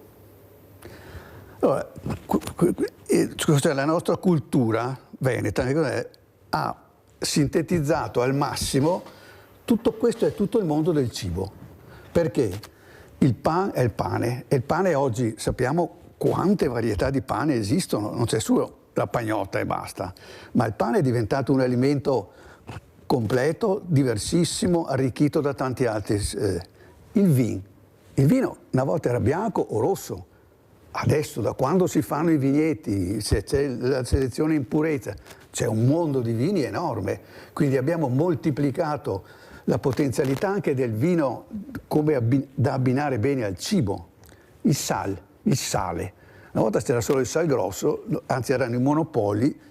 Oggi c'è sale grosso, fino, iodato, sale rosa, sale nero, sale. Ecco, cioè come dire, si scopre una quantità di sali perché sia minerali che dei mari si producono in maniera diversa. Il sole senza l'energia, che a volte ne arriva anche troppa in questo momento, quando fa caldo ne viene troppa. Cioè la crisi climatica, c'è gente che ha già capito 10-15 anni fa, ha già cambiato in agricoltura. Io vengo da una realtà di agricoltura in giro per l'Italia, contenti, che stanno bene, belle famiglie, giovani, tutta gente che ha sui 30-40 anni con aziendine che sono autosufficienti, si sono buttati Cioè, oggi le possibilità di stare bene tutti ci sono, però bisogna sempre lamentarsi, perché questa è una caratteristica degli uomini da sempre, che se non hanno tutto servito, se non fanno fatica, non studiano. Io a quella mia età ogni giorno ho 3 ore di studio.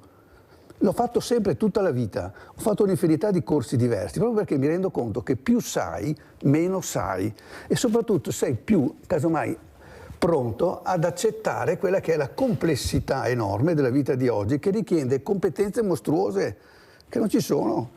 E noi continuiamo a dire fare le cose semplici, facciamo tutto col telefonino e ci dimentichiamo di tutto il mondo, i libri, cosa sono serviti. Come dire, noi dobbiamo anche l'approccio con il cibo, o lo facciamo semplicistico, vado da McDonald's, vado in pizzeria, fanno tutto loro, mangio, io sono un soggetto passivo, ma se invece comincio a capirne io qualcosa di cibo e lo faccio, provo a farlo, scopro che l'olio extravergine, soprattutto se fatto in purezza, cioè monovarietale con una sola varietà di oliva, esprime degli aromi e dei gusti che stanno più o meno bene con il cibo. Posso ridurre il sale, perché magari certi oli sono molto sapidi, posso ammorbidire il gusto della carne e mettere meno sale sulla carne, posso fare tante cose. E infatti con un gruppo di cuochi con cui collaboriamo eccetera, con questa associazione a cui la parola chiave è stata filiera corta e filiera colta. Corta e colta, cioè corta nel senso che organizziamo bene i produttori in maniera tale che si possa fare il monovarietale, perché dico, in provincia di Treviso c'è il consorzio Tapa, 600 piccoli produttori di olio e non riesco ad avere la tonda di Villa, che è la cultivar tipica del trevigiano, perché non si mettono d'accordo per avere la quantità giusta al momento giusto. No, davvero? No, perché fare squadra qua è una cosa, Donadini. Ecco. Sentiamo cosa ne pensa anche Giosuè Mattei, che si occupa anche di questo. La filiera corta e colta è una cosa che piace molto a Mirella, il problema è vedere se riesce a farla, perché bisogna fare anche squadra per questo. Prego. Vabbè, naturalmente io mi occupo di agricoltura dal lato dei lavoratori e delle lavoratrici che rappresentiamo, però il tema dell'agricoltura in Italia nel Veneto è un tema estremamente serio e importante. Il tema dell'accesso al cibo di qualità è un tema, la più grande disuguaglianza con la quale ci stiamo misurando in questo tempo, quindi la possibilità di accedere a un cibo che sia salubre, che sia sano, eticamente prodotto secondo criteri di umanità e che quindi è una questione estremamente importante che riguarda la società civile. Ma dobbiamo partire da una cosa: noi di fatto abbiamo un ministero che è quello delle politiche agricole e della sovranità alimentare, ma le persone devono sapere che noi la sovranità alimentare non ce l'abbiamo mai avuta, perché l'abbiamo delegata di fatto all'Europa dal punto di vista delle politiche agricole generali. Dall'altra parte se parliamo di cereali e di prodotti e di sottoprodotti, di fatto i prezzi di cui parlava De Toni sono determinati dalle borse internazionali dei cereali, quindi c'è stato nel corso degli anni una finanziarizzazione dell'agricoltura che oggi è diventata veramente finanza nuda e cruda. Adesso in questi mesi si sta discutendo la nuova politica agricola comunitaria in Europa. Le persone devono sapere che l'80% dei miliardi, che sono tanti, che vengono stanziati sulle voci di bilancio dell'Europa sull'agricoltura vengono destinati al 20% delle aziende agricole europee, che sono quel 20% delle aziende enormi, giganti, grandissime, no? Quindi il piccolo agricoltore che ha bisogno di quei fondi per poter sopravvivere nel territorio, e che quindi il tema del cibo, il tema dell'agricoltura anche in questo caso vanno approcciati all'interno di un contesto di sistema dove naturalmente parti sociali, parti datoriali, politica e istituzioni nazionali e internazionali o decidono di fare un patto per la quale, rispetto anche al contesto dei cambiamenti climatici che prima parlava De Toni. Guardate che in Europa hanno smantellato il Green Deal, che sono quelle politiche che dovevano collimare l'agricoltura insieme ai cambiamenti climatici. L'hanno affossato per questioni politiche. La strategia Farm to Fork, che era quella strategia che doveva accorciare la filiera e che quindi rendere il cibo, la produzione del cibo a livello di prossimità territoriale, è stata affossata, è stata cancellata. E che quindi di cosa stiamo parlando? Da una parte sosteniamo giustamente e politicamente queste questioni, dall'altra parte c'è una politica e delle istituzioni a livello nazionale e internazionale che stanno facendo cose completamente opposte rispetto a quello che bisognerebbe fare, e che quindi questo va denunciato e va sostenuto sia a livello regionale, perché poi il nostro ordinamento costituzionale prevede che l'agricoltura sia un argomento delegato alle regioni.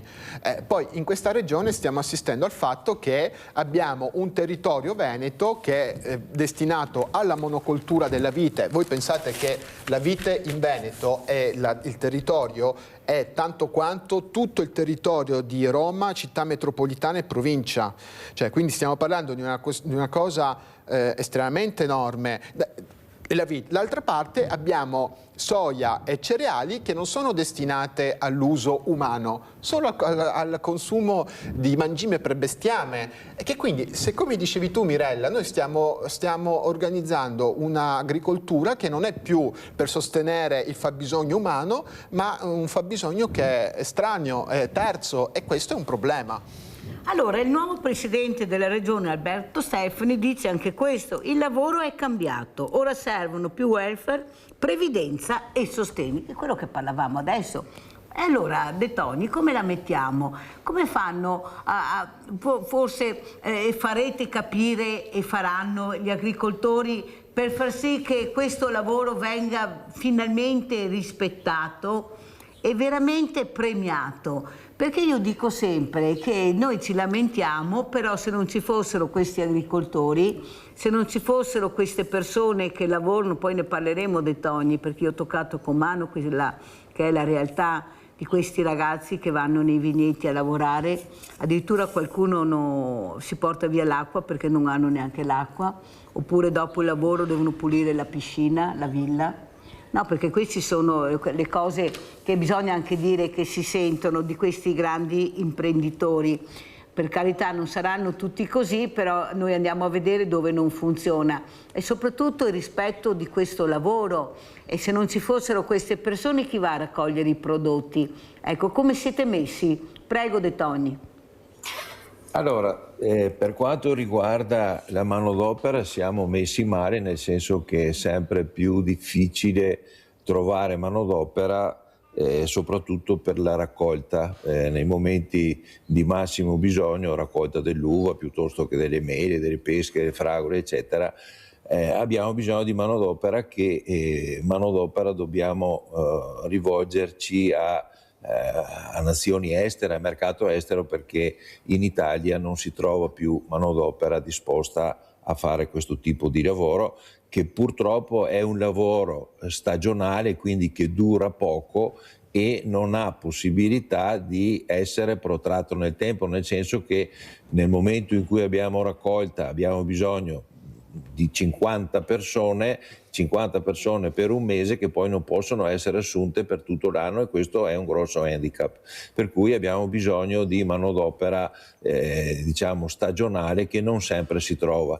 Anni fa, io ho qualche anno, mi ricordo che 30, 40, 50 anni fa si trovavano molti studenti, molti giovani, molti pensionati che venivano per esempio a settembre a raccogliere la frutta nelle campagne e venivano in maniera tranquilla e con grande entusiasmo. Oggi non è più possibile aver questo e ci dobbiamo rivolgere a manodopera molte volte extracomunitaria. Poi volevo, se permette, fare un commento a quanto ho sentito dagli altri ospiti. Io non so, il signore lì che si occupa di olio, dove vede e dove trova aziende felici, contente, che guadagnano. Probabilmente gente che fa il doppio lavoro, o hobbisti, o aziende che lavorano su prodotti di nicchia, perché la grande agricoltura che produce commodities, grano, soia, carne, latte, riso, eccetera, è in grandissima difficoltà, proprio per quanto diceva il sindacalista del CGIL, perché i prezzi sono prezzi fatti a livello mondiale che difficilmente noi riusciamo a intercettare, tantomeno a modificare. Per quanto riguarda la politica comunitaria, veniva indicato il Green Deal e la Farm to Fork, erano politiche assolutamente demagogiche, perché veniva dimostrato, ed è stato dimostrato, che se fossero state applicate, per fortuna non lo sono state, integralmente, avrebbero portato a una diminuzione di produzione per alcuni prodotti di oltre il 50%. Ora, credo che ridurre la produzione in Europa, dove siamo deficitari di molti prodotti perché siamo costretti a importarli, sarebbe stato assolutamente un atto suicida, perché avrebbe messo, come ha messo e sta mettendo in difficoltà tutta l'agricoltura europea e quella italiana in modo particolare, dovendo costringere la popolazione europea ad importare prodotti da mercati esteri dove la qualità e la salubrità soprattutto dei prodotti non è garantita come è garantita in Europa. Francesco Donadini, prego. Allora, alla base di questo progetto c'è un consorzio di associazioni di produttori, quindi sono circa 14.500 adesso i piccoli produttori riuniti in 20 associazioni che a sua volta hanno questo consorzio che ha il dinamismo e la capacità di studiare giustamente nuovi modi per mantenere un certo reddito ai loro associati, ma anche arrivare al consumatore con nuove informazioni, con nuove conoscenze che gli permettono di capire il valore dell'olio extravergine rispetto agli altri oli, meno gli oli di oliva, gli oli raffinati, ecco. Quindi non è che nasca così a caso, cioè nel senso ci sono, tanto è vero che questa è una filiera anche certificata, quindi a norma UNISO, e io come consulente, ma come consulente di fatto appassionato di olio, perché mi rendevo conto che abbiamo questo prodotto che è talmente importante perché addirittura dà qualità anche a un cibo massivo di bassa qualità. Se io uso un olio giusto su un bastoncino di pesce senza niente, non ci metto sale, ci metto quell'olio, in questo caso può essere una peranzana, può essere una carolea, dico no, perché gli oli hanno i nomi, ecco, non serve altro e sento finalmente il sapore del pesce che prima non sentivo, cioè la mia esperienza personale l'ho travasata in un progetto funzionale di una grossa organizzazione che appunto sul territorio produce un'infinità di olio extravergine, però ha anche una quota parte destinata a fare quello monovarietale, quello adatto al cibo. È un progetto nuovo, ne parleremo tra 10 anni, tra 20 anni, ma oggi come oggi non bisogna soltanto, secondo me, lamentarsi o pensare che tutto vada male, ma bisogna mettere sempre gli occhi dove va bene, perché se va bene da qualche parte può essere un buon esempio per il resto.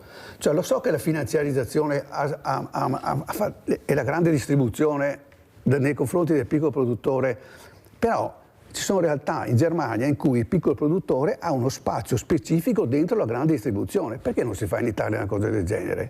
Sentiamo anche Giosuè, veramente Mattei cosa ne pensa, perché alla fine parliamo anche di nicchie e settori che però bisognerebbe valorizzarle e portarle anche dove veramente il cittadino può acquistare. No, una battuta di replica a De Toni. Allora, la strategia Farm to Fork e il Green Deal servivano a mitigare gli effetti del cambiamento climatico che oggi gli agricoltori stanno subendo, quindi era una misura che serviva anche a loro per avviare un processo di mitigazione rispetto a quelli che sono i grandi cambiamenti che stiamo subendo adesso. Evidentemente non l'hanno percepita così.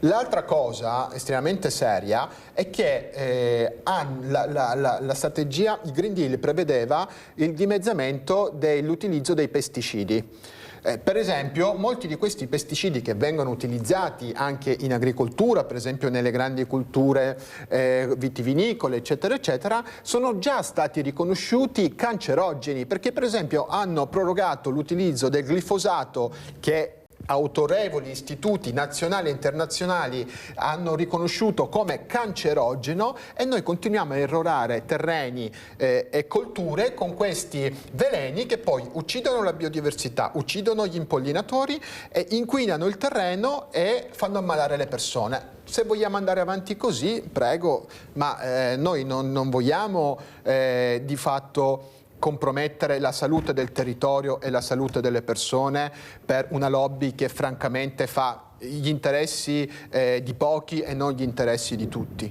Sentiamo anche De Toni cosa dice. Forse dobbiamo cambiare il sistema, un sistema veramente che sta preoccupando non pochi, queste veramente monocolture in maniera esasperata, ma abbiamo proprio bisogno di questo, De Toni, oppure bisognerebbe fare molti passi indietro e tornare a quello che c'era una volta, il cibo di stagione? Ma perché devo mangiare le fragole 12 mesi all'anno, le ciliegie, le zucchine? Dovremmo mangiare quello che offre come appunto la natura in quel periodo. Perché questa rincorsa? Stiamo diminuendo, stiamo diventando sempre diversamente giovani, perciò mangiamo sempre meno. Allora tutto questo correre per ampliare sempre di più a chi servirà? Alle grandi lobby e basta. E noi? Prego, De Toni. Allora rispondo al sindacalista. Green Deal e Farm to Fork abbiamo ridotto in 20 anni da 650 principi attivi di agrofarmaci a 250, quindi abbiamo fatto una riduzione importantissima, stiamo riducendo ancora, però se ci viene tolto un agrofarmaco, un prodotto che serve per portare a termine la coltura, per portare a termine un prodotto da mettere sui banchi della grande distribuzione, ci dovete dare anche la possibilità di avere un prodotto che sia allo stesso modo efficace e meno impattante dal punto di vista della salute. Altrimenti le dico, lei è disposto a pagare un pollo 3 volte tanto il prezzo di adesso o un chilo di pane 3 volte tanto il prezzo di adesso? Perché si può fare benissimo con una manodopera come si faceva una volta usando meno, però ovviamente le cose costano molto molto di più e siccome la popolazione è aumentata e abbiamo dato per fortuna la possibilità di avere proteine, di avere prodotti a costi più bassi per tutti, oggi se volessimo tornare all'agricoltura di 50 anni fa avremmo un impatto economico devastante perché non saremmo in grado di dare i prodotti che servono alla popolazione che li chiede tutti i giorni. Questo è il significato vero, no? Che noi non abbiamo capito il Green Deal, eccetera. Intanto il Green Deal impattava in maniera devastante sull'industria automobilistica e abbiamo visto quello che è successo. Oggi stiamo portando e vendendo macchine cinesi perché l'industria automobilistica europea è andata a farsi friggere, come si può intuire. Vediamo cosa sta facendo la Volkswagen, cosa sta facendo Stellantis, eccetera, eccetera. Comunque non voglio uscire dal mio campo. Non ricordo cosa mi ha chiesto di specifico, signora. Bisogna ritornare un po' indietro sulla quantità di prodotto e la qualità del prodotto, perché dobbiamo mangiare le zucchine, le ciliegie tutto l'anno. Questo è un problema del consumatore, è stata la grande distribuzione che ha voluto e che sta mettendo a disposizione. No, ma scusa De Toni, ma se passiamo sempre il cerino che è sempre colpa della grande distribuzione, allora le associazioni di categoria in questi anni cosa hanno fatto? Signora, noi non produciamo le fragole a dicembre, noi non produciamo le ciliegie a gennaio, sono tutti prodotti che vengono importati da paesi dove ovviamente c'è un clima diverso dal nostro. Quindi non siamo noi agricoltori che fa mangiare tutto l'anno, è la grande distribuzione che andando incontro alle richieste del consumatore, perché ovviamente se il consumatore non comprasse le fragole a gennaio non verrebbero importate. Il consumatore probabilmente le desidera anche a gennaio e quindi abbiamo le fragole tutto l'anno. Ma non condivido De Toni, perché è vero quello che dice lei, però bisognava fare una battaglia per impedire che questo avvenisse e la battaglia dovevano farla le associazioni di categoria per impedire che succedesse questo, perché è logico che il consumatore se trova le fragole al supermercato c'è quello anche che se le può permettere, non penso che tutti possano permettere visto i costi che hanno. Però c'era qualcosa a monte che si doveva fare e non si è fatto. Prego Giosuè Mattei. Aspettiamo un attimo Mattei. Tina citava i polli. Il nostro paese ha votato il Mercosur, noi verremo inondati di carne dal Sud America nei prossimi mesi e quindi è una cosa che è stata votata dall'accordo internazionale di scambio di commercio tra Europa e Sud America ed è stato votato dal nostro paese. E quindi di cosa stiamo parlando? Quando si parla di questi temi non può essere sempre scaricata la responsabilità sul consumatore, perché il consumatore ha un certo peso, si dice che ha un certo peso nel determinare alcune scelte, ma non è vero fino in fondo, perché la responsabilità di questo sta su come organizzi politicamente il sistema distributivo, produttivo, facendo, come dicevi tu Mirella, dei passi indietro, ripensare il sistema, perché il sistema oggi come oggi così è marcio, è malato. Luigi da Verona, vai Luigi. Luigi? Bella trasmissione. Io sono d'accordo col signore degli occhiali, che ha gli occhiali lì che in montagna gode del fresco. Prego, Luigi. Bisogna rimettere i vouchers. Ha ragione quel signore con gli occhiali, perché davano la possibilità di risolvere 1000 problemi. La sinistra, per 2 o 3 persone che hanno approfittato sui vouchers, li hanno fatti togliere, hanno fatto una campagna e hanno fatti togliere.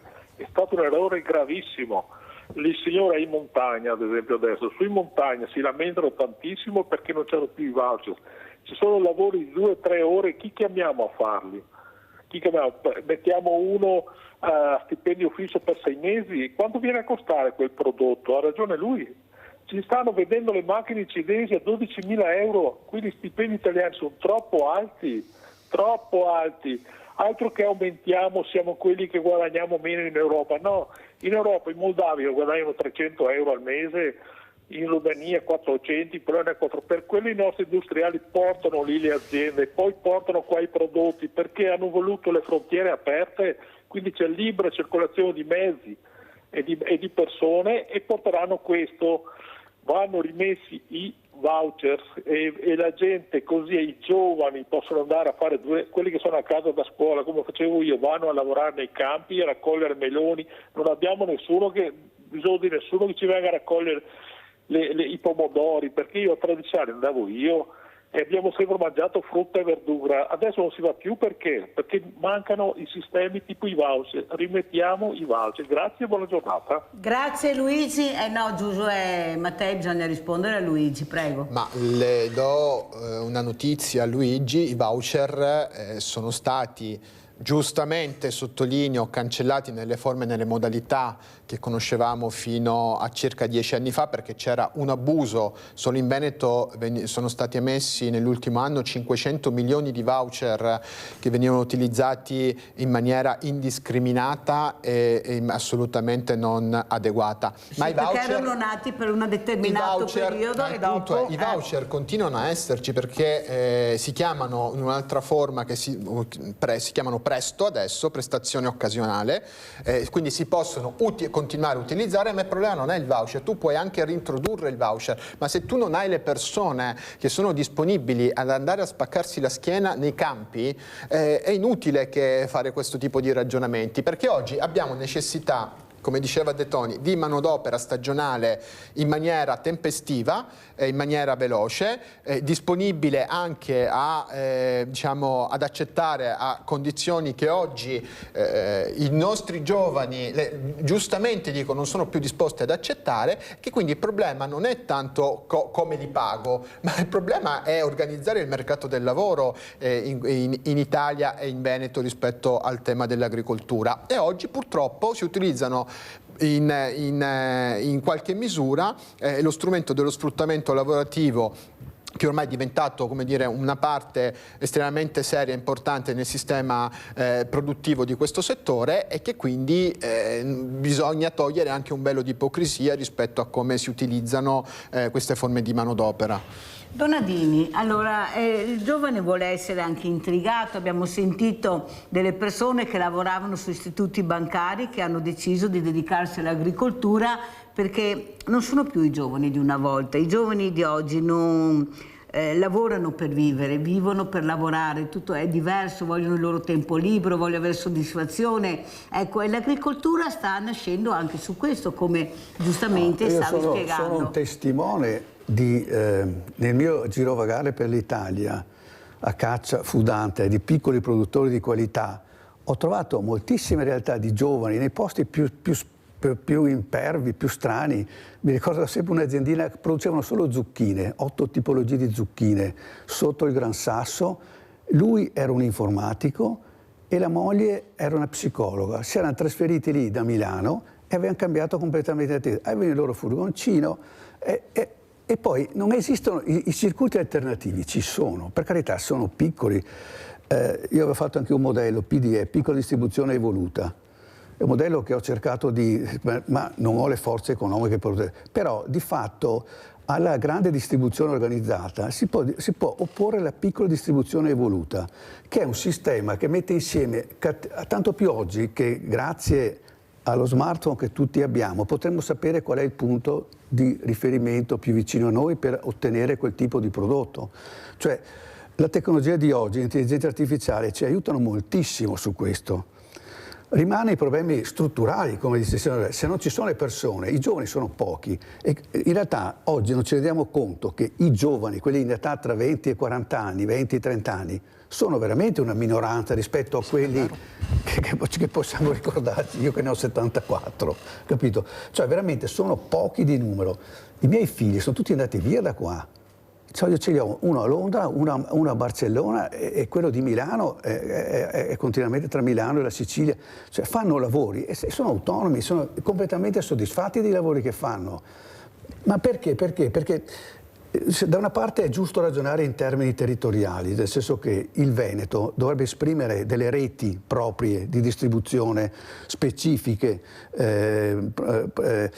però il riferimento, l'Europa va sorvegliata, dobbiamo mandare persone competenti in Europa a definire, cioè secondo me se ragioniamo in un attimo più allargato probabilmente riusciamo a fare un po' meglio, risolvere qualcosa di più di fronte appunto a una finanziarizzazione che sta soffocando tutto, perché soffoca, cioè io quasi dico quando arriverà il prossimo crack, perché come si può valutare società migliaia di miliardi di valore su cosa? Sul fatto che forse funzionerà l'intelligenza artificiale, cioè non sul fatto che ho dei beni o delle strutture.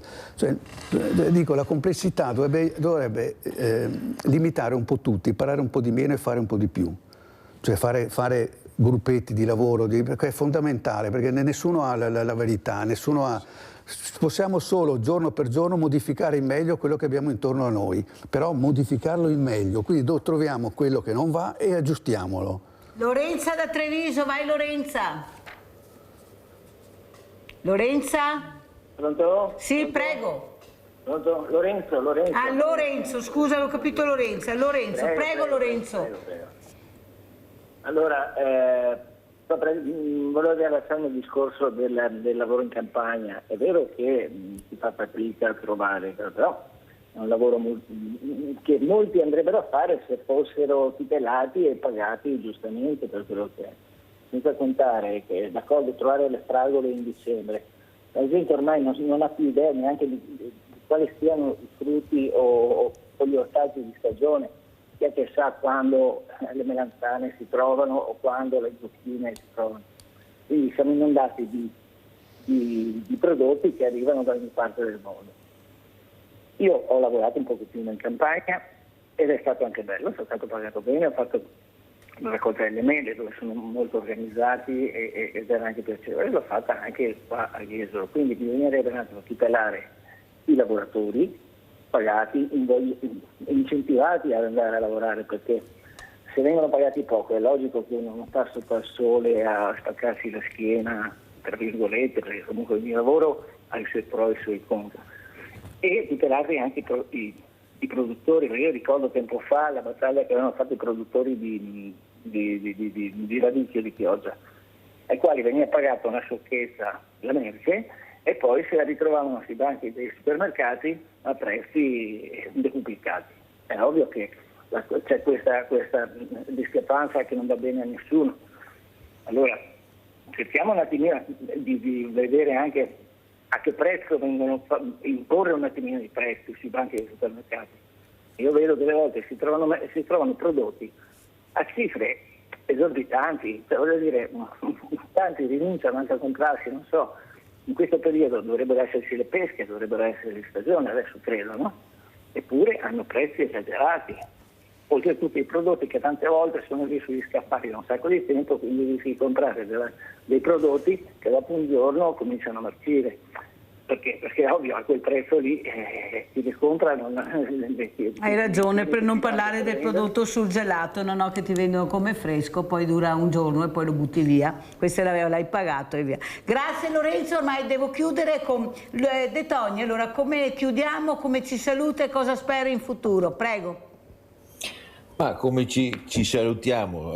Spero che per gli agricoltori ci sia una prospettiva di futuro, perché se continuiamo ad andare avanti con questo livello di prezzi, con questo sistema di organizzazione dei mercati, probabilmente nel giro di qualche anno, io sono di Verona, a Verona abbiamo avuto negli ultimi 20 anni una diminuzione del 15% del numero delle aziende, proprio per significare che non si guadagna, e quindi non ho mai visto nessuno che guadagna che chiude un'azienda, quindi se uno la chiude vuol dire che non riesce a stare sul mercato, non riesce a sopravvivere.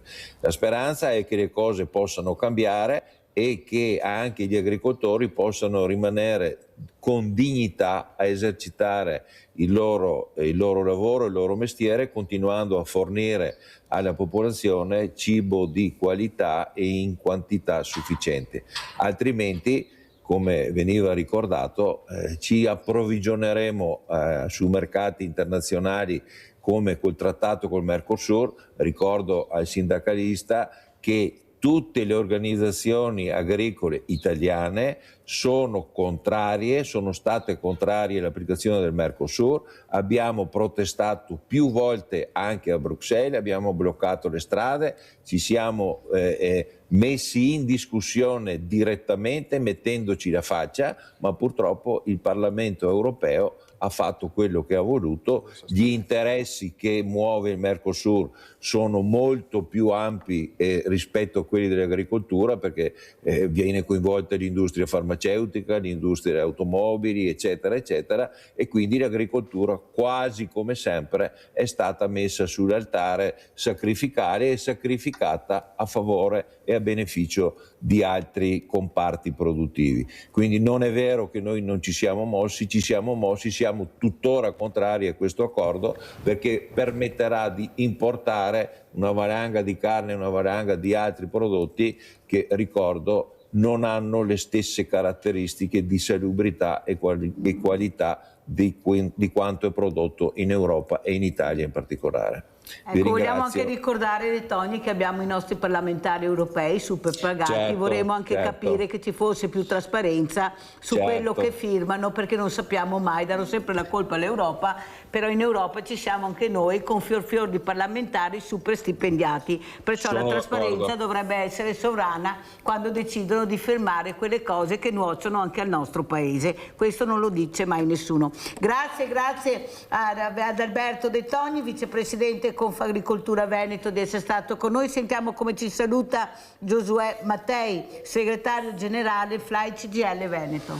No, io nell'ambito dell'agricoltura auspico che la parte sana, la parte migliore produttiva del mondo agricolo sostenga quelle che sono le istanze anche del mondo sindacale rispetto alla restituzione anche di una dignità salariale ai lavoratori e alle lavoratrici che contribuiscono in maniera importante e determinante in un'economia regionale e in un'economia nazionale, e che quindi da questo punto di vista, anche alla luce dei fatti che sono successi in Veneto, in Italia, rispetto al tema dello sfruttamento lavorativo, caporalato, sottosalario, eccetera, eccetera, ci diano una mano, intanto rinnovando i contratti, visto che abbiamo aperto una contrattazione rispetto agli impiegati agricoli, e speriamo che riconoscano la bontà delle nostre richieste in termini, visto che parliamo di salario, che quindi speriamo che da questo punto di vista ci sia una presa di posizione che tenga conto, insomma, di un'alleanza che possa dare risultati al settore, ma anche ai lavoratori e alle lavoratrici che rappresentiamo. Ecco, io vorrei ricordare soprattutto che i nostri giovani lavorano per vivere e non vivono più per lavorare, che è molto diversa dal giovane di una volta,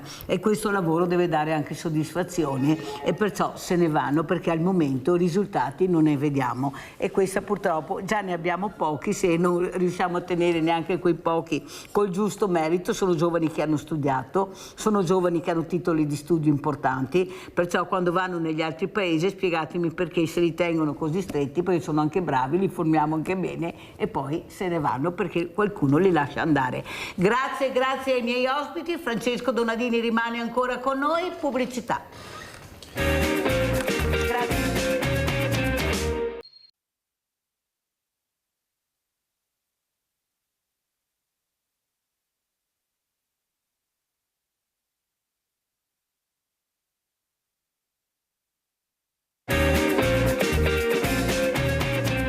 Parliamo di olio Evo, intanto spieghiamo cos'è questa parola Evo, via. Extra, l'acronimo, cioè l'acronimo vuol dire una piccola sigla che serve per dire extravergine d'oliva, tant'è vero che per dirci c'è l'olio di oliva, l'olio vergine di oliva, l'extravergine di oliva e l'extravergine monovarietale di oliva.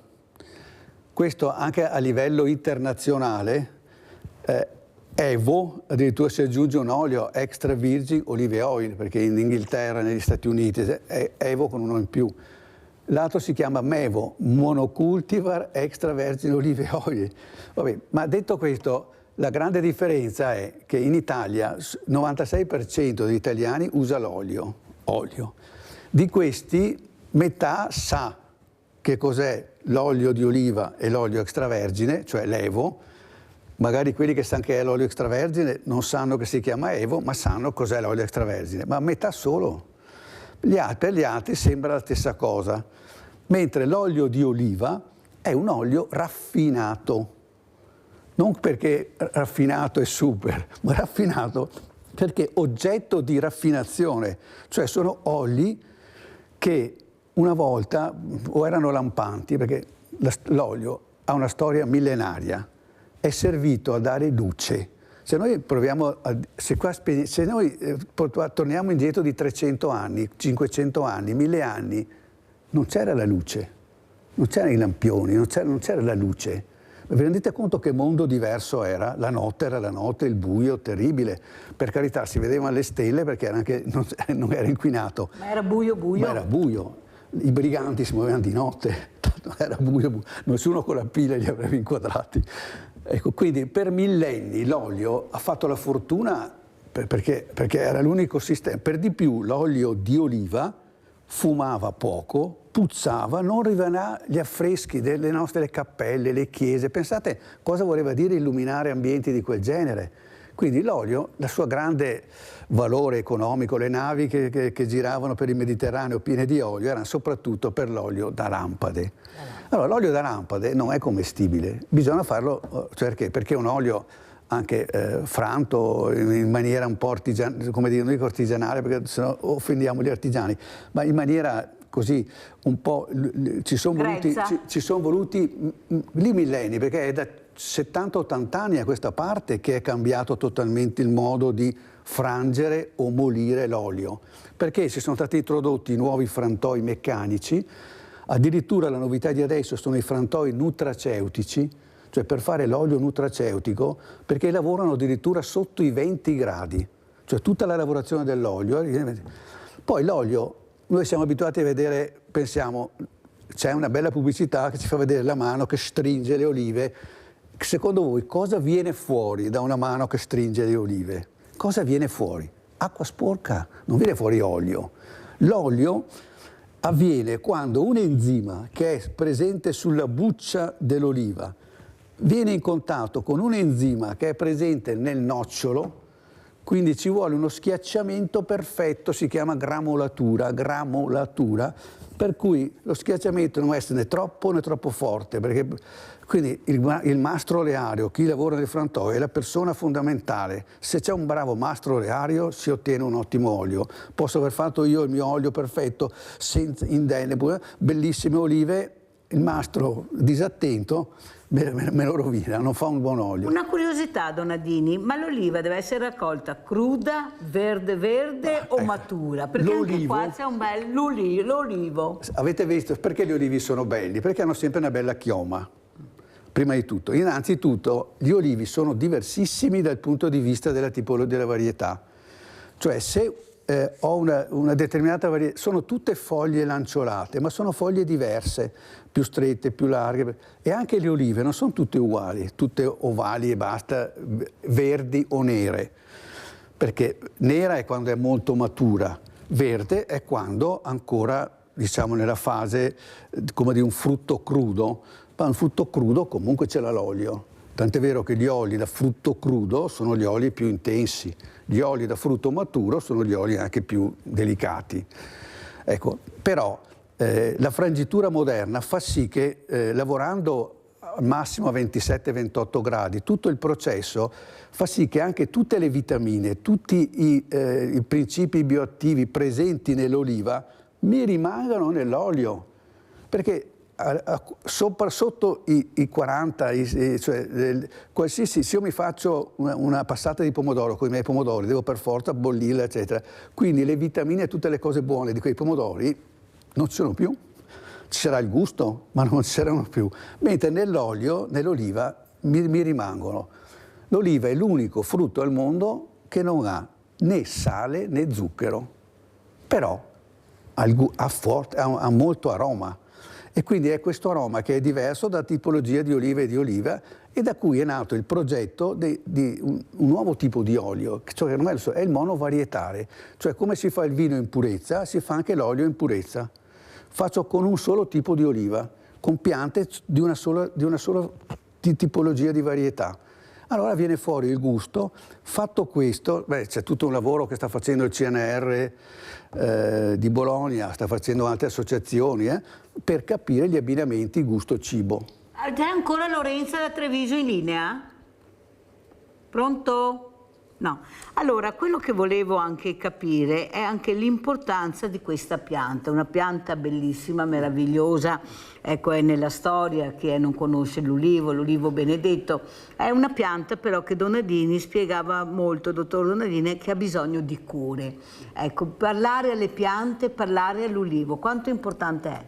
Allora, nella storia dell'agricoltura, cioè quando l'uomo da cacciatore è diventato agricoltore, ha cominciato a selezionarsi delle piante, o dei semi, cioè ha cominciato a diventare stanziale, non era più un uomo enomodo che correva di qua e di là. Ecco, ma finalmente ha detto: mi fermo in un posto, ho le piante di quel posto, oppure aggiungo delle piante che arrivano. Ecco. Ad esempio, gli olivi qua nel Veneto, quando sono arrivati, ho fatto una ricerca. I popoli autoctoni del Veneto, gli Euganei, non avevano gli olivi, anche se adesso con gli Euganei ci sono gli olivi. Sono stati i Veneti, che i Veneti vengono dall'Anatolia, cioè dalla Turchia attuale, sono venuti nelle Alpi Dinariche, dalle Alpi Dinariche, anche lì hanno troppe sassi, sono venuti nella pianura, che bel posto, e si sono fermati qua. E da cui siamo i Veneti. E allora avevano dietro l'olio, perché ecco, quindi l'olio ha cominciato a diffondersi nel Mediterraneo, sta pianta, sto ulivo, ed è una pianta assieme alla vite. La vite arriva dalla Mesopotamia, l'olivo dal Libano, assieme al castagno, alcune piante che hanno fatto la storia del cibo, perché poi con queste l'uomo si è alimentato, con l'olio sulle prime non solo si è alimentato, perché non è che non facessero l'olio. Ho trovato un editto della Serenissima che nel 1750, quindi nel 1750, 4 litri d'olio valevano come un maiale da 150 kg. Quindi l'olio era veramente, ed era dato perché era considerato un alimento giusto per il pesce dimagro e un alimento giusto per gli anziani e per i bambini. soprattutto per loro, a parte che allora non avevano certo le confezioni di oggi, i sistemi di conservazione, però le anfore, eccetera, la temperatura costante, quella in qualche maniera l'olio non ha bisogno, non deve gelare. Cioè, perché perde le sue caratteristiche qualitative, ma non è che diventi incommestibile. L'olio poi è diventato anche nonostante l'olio si vende con una scadenza, in realtà è un conservante, perché se io faccio i sottoli ci metto... L'olio non ha scadenza. L'olio ufficialmente non ha scadenza, ha paura della luce, del freddo e della luce, perché lo ossida, e dell'aria, cioè se lasciamo l'olio all'aperto si ossida e sa da rancido. Tornando all'ulivo, l'ulivo è una pianta che va potata in un modo strano. Non so se avete guardato bene gli olivi, hanno sempre questa bella chioma, al di là che hanno il fusto molto mosso, poi quelli centenari. Abbiamo qualche immagine di olivi, chiedo alla regia, casomai le mandano, prego. Ecco, viene potato al centro, in maniera tale da far sì che il sole illumini l'olivo sia dall'esterno che dall'interno. E allora le olive maturano. Le olive maturano pian piano, perché non è che maturano tutte di colpo. Ma non è che, come non so, le fragole devi raccogliere quando sono mature, finito lì il discorso, parliamo di fragole. Le mele sono mature, come le tiri giù è finito. No, l'oliva comincia ad essere matura a ottobre, novembre, a seconda della specie, e va avanti pian piano, perché è una pianta, come dire... Si raccoglie quando? Comincia la raccolta da ottobre, settembre, se andiamo in Sicilia già a metà settembre, cioè nei climi caldi in Tunisia già a fine agosto, ecco, e va avanti fino per 3-4 mesi. Quindi abbiamo l'olio della prima volta che si tirano giù le olive, la seconda volta, la terza volta. Allora, adesso io volevo salutare, veramente ringrazio il dottor Claudio Lupo, medico dell'ISRE, grazie dottor Lupo di essere qui, abbiamo parlato di salute, abbiamo parlato di agricoltura, siamo qui con Francesco Donadini che si occupa di olio extravergine di oliva, ma sta spiegando le varietà dell'olio perché è fondamentale anche per la salute. Invece io vorrei parlare con lei della prevenzione e la tutela dei saluti, della salute dovuta anche purtroppo al grande inquinamento che abbiamo, è un inquinamento che da soli non possiamo combattere, non abbiamo le armi, anche se dagli esperti come voi, ecco, la prevenzione si poteva fare anche tanto tempo fa. Prego, dottor Lupo. Intanto grazie, buongiorno a tutte e a tutti, spero che mi sentiate. E grazie per l'invito, io sono già stato con voi e mi fa piacere poter parlare ancora una volta di questa situazione. Quando parliamo di salute e ambiente non possiamo non parlare anche di cibo, visto che si parlava di olio prima.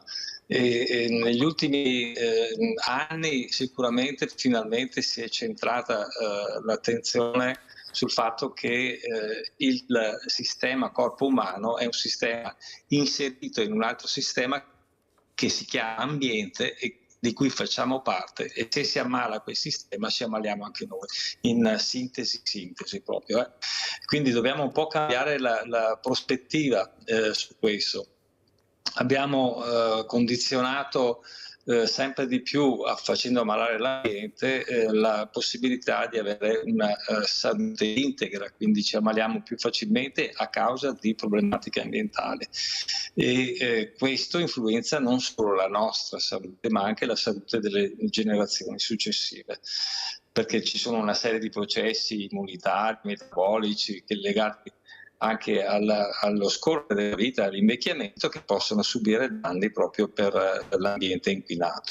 Quando parliamo di PFAS, visto che mi accennavi di questo, dobbiamo parlare di un evento che ormai sta coinvolgendo, di una problematica che sta coinvolgendo il mondo intero, ma noi viviamo in una situazione particolare nel Veneto.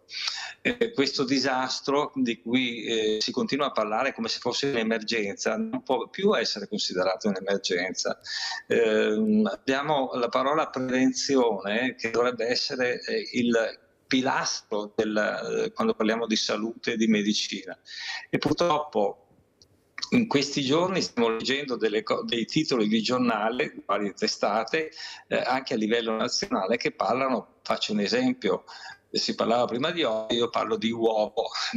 Abbiamo visto sui titoli di vari giornali, no? Queste uova con numeri elevatissimi di migliaia di nanogrammi, 13.000 e oltre nanogrammi per uovo, che hanno attirato l'attenzione. Ma è una cosa che noi stiamo dicendo da anni, ma la stessa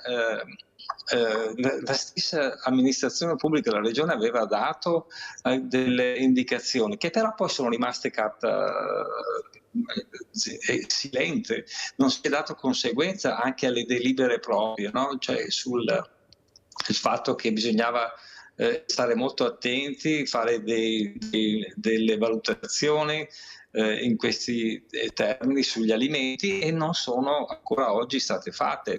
Noi dico noi perché mi reputo un cittadino prima di tutto, poi un padre anche per quello che faccio, un medico, e un medico che si interessa di ambiente. Dico noi quando inserisco in tutto quello che sto dicendo anche la grande rete che abbiamo creato in Italia e nel Veneto fra varie forme di attivismo, e stiamo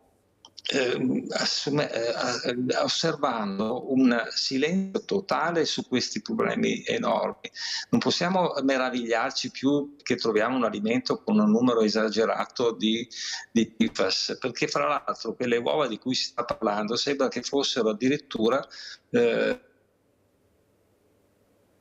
si è bloccato. Abbiamo Giusy in linea, vai Giusy. Ciao Mirella, buongiorno ai tuoi ospiti. Allora Mirella, una volta ho chiesto a un tuo ospite, non so se era un medico, non so cosa, che nei supermercati quell'olio che lo vendono a 3,80 €, 4 €, ho detto ma che olio è? Anche scritto extravergine, e lui mi rispose che era un lubrificante, perché ha detto così, va bene. Io chiedo solo al tuo ospite lì in studio se lui sa se quando fanno quelle offerte da 4,50 € così è sempre olio buono perché magari è lì da 2 anni, oppure proprio lubrificante. Questo volevo chiedere. Grazie. Grazie a te Giusy, prego Donadini.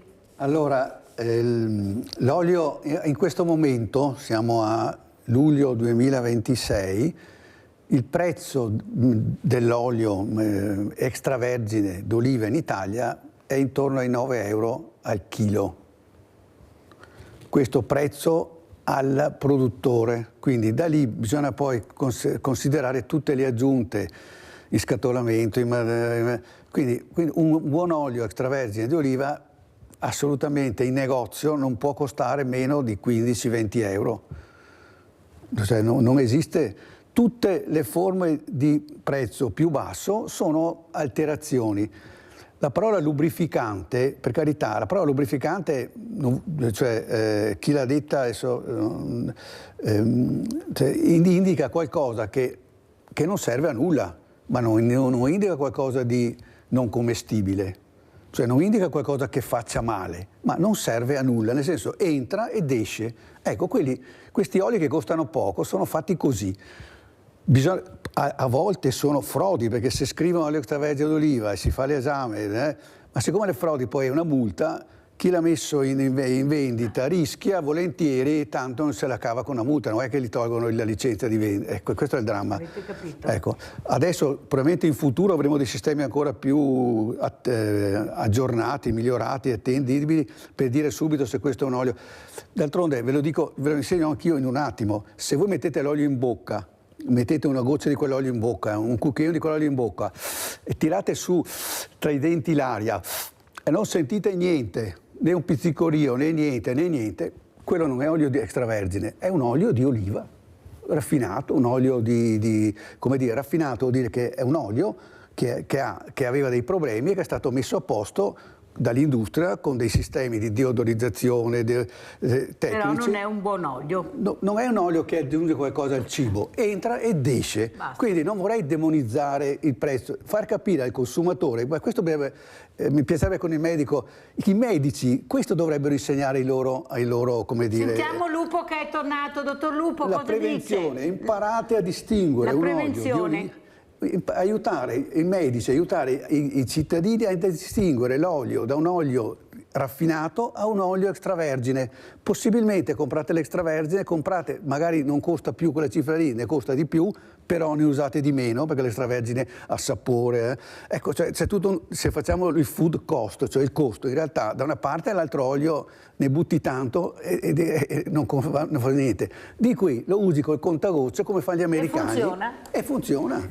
Dottor Lupo è con noi? Niente, si è ribloccato. Allora, un'altra cosa importante, si parlava prima di parlare alle piante. Sì, perché, ecco, scusa, giustamente, cioè l'ulivo è una pianta che ha bisogno di essere sostenuta dall'uomo. Cosa vuol dire? Vuol dire che l'uomo deve andarla, non dico buongiorno, buonasera, ma deve andarla a curarla, a tenere il sotto la pianta pulito, mettere delle erbe che non favoriscano quelle infestanti, quelle alte, che possono portare insettini sulla pianta, perché l'olivo appunto è fatto apposta, ha un bel tronco e poi ha le fronde.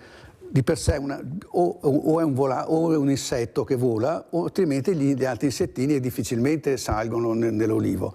Per di più l'olivo ha queste cavità, questa corteccia molto cavernosa, per cui li blocca lì da solo determinate insetti che possono danneggiarlo. Però bisogna vederlo in primavera, bisogna controllarlo controllare che non arrivino delle moschette, cioè ha tutta una serie di accortezze, di interventi che fanno sì che la presenza dell'uomo lo fa sentire efficace, vivo e pronto. Vedere un olivo morto tutto nero è bruttissimo. Io ricordo nel 2009, nel 2008, le prime volte che vedevo gli olivi giù, l'oliveto intero nero, sembrano proprio fantasmi orrendi, è proprio una pianta brutta, diventa brutto perché diventa nero. Mi viene in mente le storie, ecco da dove si ispiravano chi ha disegnato. Chi ha disegnato. È tornato il dottor Lupo, vediamo se riesce a rimanere un po' con noi, siamo quasi in chiusura. Allora, dottor Lupo, continuiamo questa prevenzione che manca nonostante le segnalazioni da anni che voi fate, ma c'è poi superficialità, ignoranza, ma come mai questi politici sono anche genitori, lo dicevo anche ieri, hanno figli, nipoti, ma si rendono conto di quello che succederà se non prendono le misure giuste? Prego, dottor Lupo. A me dispiace che sia andato via più volte il collegamento, ma non credo che dipenda da me. Comunque arrivo subito al dunque. Sicuramente manca qualcosa di più della coscienza. È una questione proprio di ruoli che stanno dimostrando la propria incapacità, nel senso che non possiamo più ammettere oggi i dati di cui stavo parlando prima, per esempio quelli dell'uovo. Cioè, vuol dire che per anni non si è fatto nulla per capire che cosa stava avvenendo. La tutela del territorio prevede delle azioni che sono informazione, trasparenza, i dati alimentari noi non li abbiamo più visti, non li abbiamo mai visti.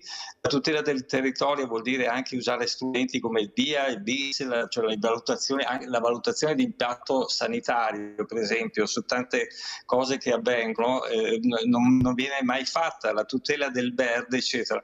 Quando parliamo di prevenzione dobbiamo considerare l'argomento a 360 gradi, non si può parlare di prevenzione senza considerare che i disastri legati a cementificazione, a sversamenti di ogni tipo di inquinante nell'acqua, nel suolo, nell'aria, eccetera. Nell'aria troviamo i PFAS perché ancora non stiamo capendo che non possono essere incenerite queste sostanze, se no poi ce le ritroviamo di nuovo attraverso un'altra via. Quindi la prevenzione vuol dire effettivamente andare a lavorare con gli strumenti che possono dare risultati a distanza. Parliamo di PFAS, la prevenzione vuol dire intervenire nelle scuole attraverso analisi di quello che viene dato da mangiare ai piccoli. Quindi cibi che non devono essere contaminati, bisogna coinvolgere i produttori, si parlava prima, io vi ho seguito un po'. Niente, è un collegamento che non dipende di sicuro neanche da noi, purtroppo lo dico al dottor Lupo se mi sente, però purtroppo funziona così, andiamo nella Luna ma i collegamenti, ecco, le bande larghe, le bande strette però non funzionano, ecco, mi collego con l'Africa e col Montello non riesco a collegarmi, per dire, tanto per far capire come siamo messi. Allora, dottor Donadini, in attesa che arrivi questo, ecco, la salubrità soprattutto del prodotto. Esatto, pensavo, mentre sentivo, pensavo pane e olio a scuola, fare assaggiare, io ho fatto una prova con i ragazzini, scoprono, gli dai del pane senza sale con un goccio di olio, intanto sentono il sale che non c'era, perché è la sapidità dell'olio, di quell'olio lì, che ha dato il colpetto di gusto giusto. Ma scoprono delle merendine che poi le mamme non sanno dove trovarlo. Cioè, la prevenzione nelle scuole sarebbe fare anche educazione alimentare fin proprio dall'inizio. Dall'asilo io direi, tanto sì, ma sì, i ragazzini, i bambini. Giustamente i bambini oggi mangiano a scuola, i ragazzi alle scuole lo stesso mangiano a scuola, li coinvolgi, mangiano veramente di tutto, imparano a mangiare tutte le verdure se li coinvolgi, anche li fai insegnare a fare qualcosa con le mani, a metterti tu la goccetta di olio, se gli dai tu questa possibilità cambia tutta ecco. Detto questo, appunto, la salubrità, l'olio fortunatamente anche l'Italia la distribuzione dell'olio, la biodiversità di questo paese che fa sì che ci siano tantissimi tipi di olive, perché c'è una storia millenaria alle spalle, mentre in Spagna, dove si fa più olio, ci sono meno tipi di olive, ci sono 5 tipologie di olive, chiuso il discorso. Qua da noi ne abbiamo 500, di cui 100 sono disponibili dappertutto. Ma come mai così tanta disponibilità? Perché l'Italia è diversa, è varia, il clima che c'è in una vallata sotto l'Etna è completamente diverso dal clima dei Colli Euganei e lo stesso le rocce e le acque, quindi quelle piante che vivono lì hanno caratteristiche diverse. La regione, diciamo, dove l'olio La regione dell'olio è la Puglia. La Puglia è stata la regione vera dell'olio da lampade, che anche poi è diventato l'olio commestibile comunque, però anche la Calabria e la Sicilia sono le altre grandi regioni dell'olio, la Toscana e l'Umbria di nuovo dell'olio, le Marche, cioè, e guarda caso la Liguria poi si è specializzata su poche tipologie, la Taggiasca è quasi tutta solo in Liguria.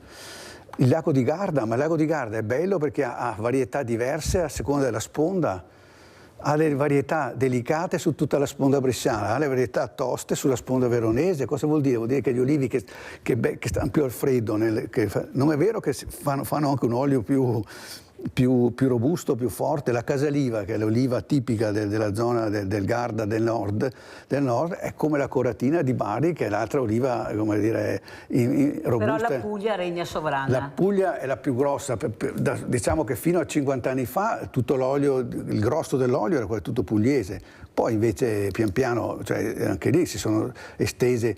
E poi noi abbiamo l'uliveto tradizionale, c'è l'uliveto adesso intensivo, che vuol dire come c'è la vigna, lo stesso è l'uliveto, come le mele in Val Venosta, gli uliveti fatti con tante piccole piantine in fila, fanno un ottimo olio, però è sempre quello, fanno un ottimo extraverde, infatti il prezzo dell'olio spagnolo da quel punto di vista è più vantaggioso del prezzo italiano, però ha meno gusto e armonia in bocca. Diciamo comunque che l'olio che proviene da altri paesi non è così cattivo, diciamo, non fa così male come altri prodotti. Ecco, diciamo poi i bravi frantoiani riescono a fare miracoli, nel senso che ricevono oli diversi e fanno loro il blend, la miscela giusta, perché ci sono 3 parole che si deve imparare a usare: fruttato leggero, fruttato medio, fruttato intenso. Queste sono 3 parole ufficiali. Per cui un frantoio butta fuori o fruttato medio, fruttato leggero, fruttato intenso. Quello intenso sarebbe più quello per condire. Intenso va bene per i piatti più robusti, le carni. Ecco. Già per le carni bianche ci vuole un medio. Per l'insalata, se io metto un fruttato intenso sull'insalata non mi mangi più l'insalata, perché senti l'amaro in maniera pazzesca, sovrasta l'insalata, mentre sull'insalata ci vuole un fruttato leggero. Beh, visto l'insalata che abbiamo è meglio mettere proprio quello là più intenso, ecco, visto che non sa più da niente, qualcosa almeno sentiamo il profumo dell'olio. Un'altra cosa importante, il valore appunto che stava spiegando il dottor Francesco Donadini all'insegnamento a scuola di questi prodotti meravigliosi che abbiamo, tra i quali l'olio. Si può fare qualcosa? Ma nella merendina tipica, pane e olio. Per di più si può fare esempio pane senza sale o pane col sale. Se il pane senza sale ci metto la nocellara del Belice, è come se avessi messo il sale. Al gusto, il bambino non sente più l'amaro, perché sono 40 anni, sono 40 anni che si fanno i concorsi per gli oli, ma sono sempre concorsi io ho la massima di guai se non ci fosse stato tutto questo lavoro in questi 40 anni per capire la potenzialità che hanno gli oli, perché tutte queste cose qua 100 anni fa non c'erano, nessuno pensava che l'olio potesse fare tutte queste cose, l'olio extravergine, ecco. Però non si è mai pensato ad abbinarlo al piatto.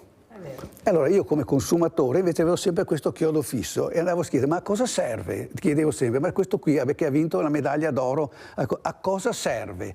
E mi dicevano ma su quale cibo? Allora lo provo io, lo provavamo i miei amici, eccetera. Allora andiamo a vedere questo olio pedemontana, dai, andiamo a vedere un servizio. Cosa c'è? Vediamo, perché la pedemontana è una bella zona di...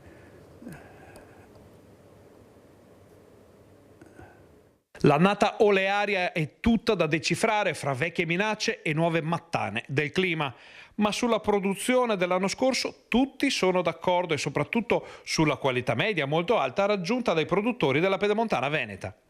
Se ne è parlato a Pianezza, dove sono state premiate le eccellenze in occasione della 36esima edizione del concorso di produttori di olio extravergine. Lo storico appuntamento organizzato dal Collegio Provinciale degli Agrotecnici Laureati di Vicenza ha portato in scena ancora una volta l'impegno delle aziende e la sapienza di chi sta portando in alto il comparto. I premi sono andati distribuiti in modo piuttosto equilibrato fra il vicentino e il trevigiano, con interpretazioni diverse e tutte qualitativamente molto importanti dell'oro verde della pedemontana.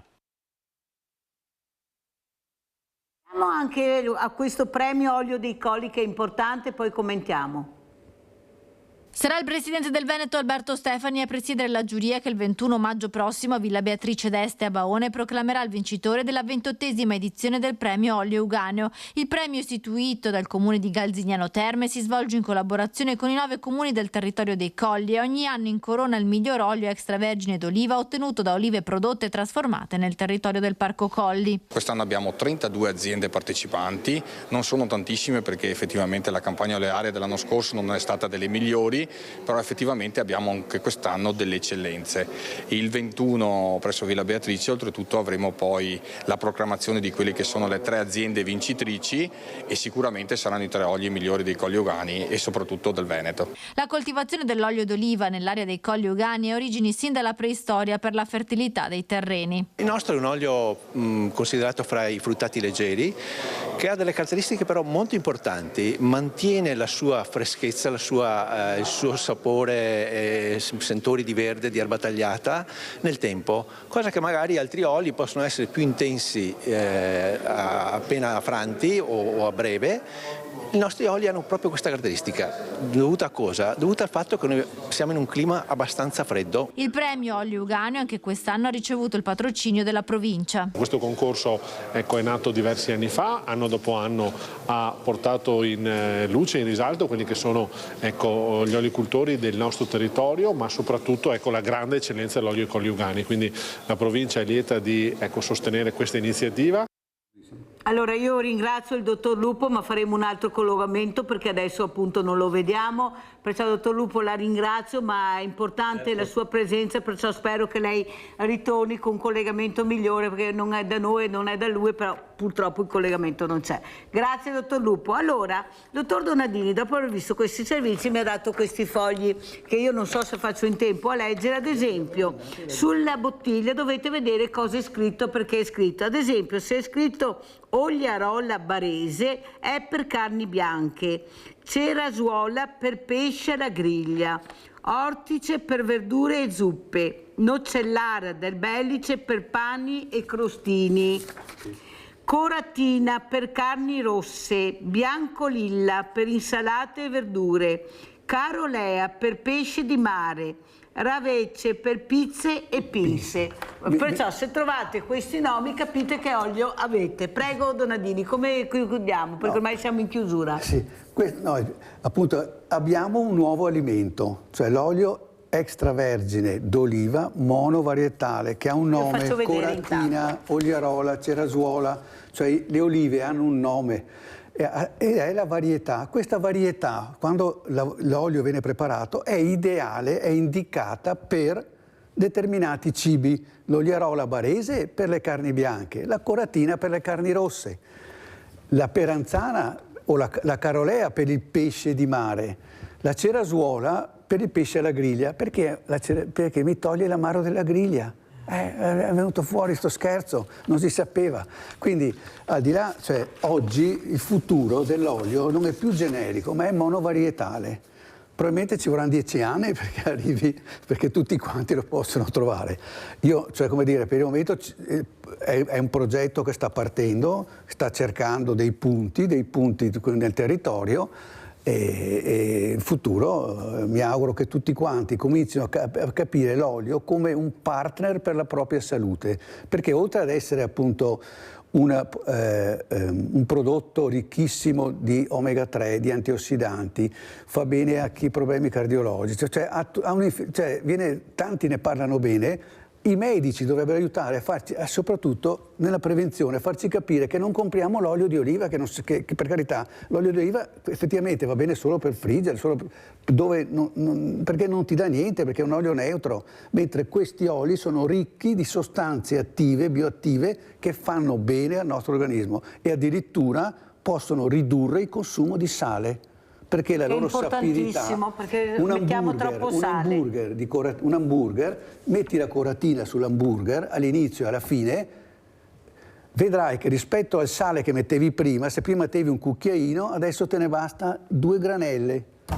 È molto importante. L'insalata, se metti la biancolilla sull'insalata, non serve neanche il sale, perché se l'insalatina perde, non sente più l'amaro, scompare.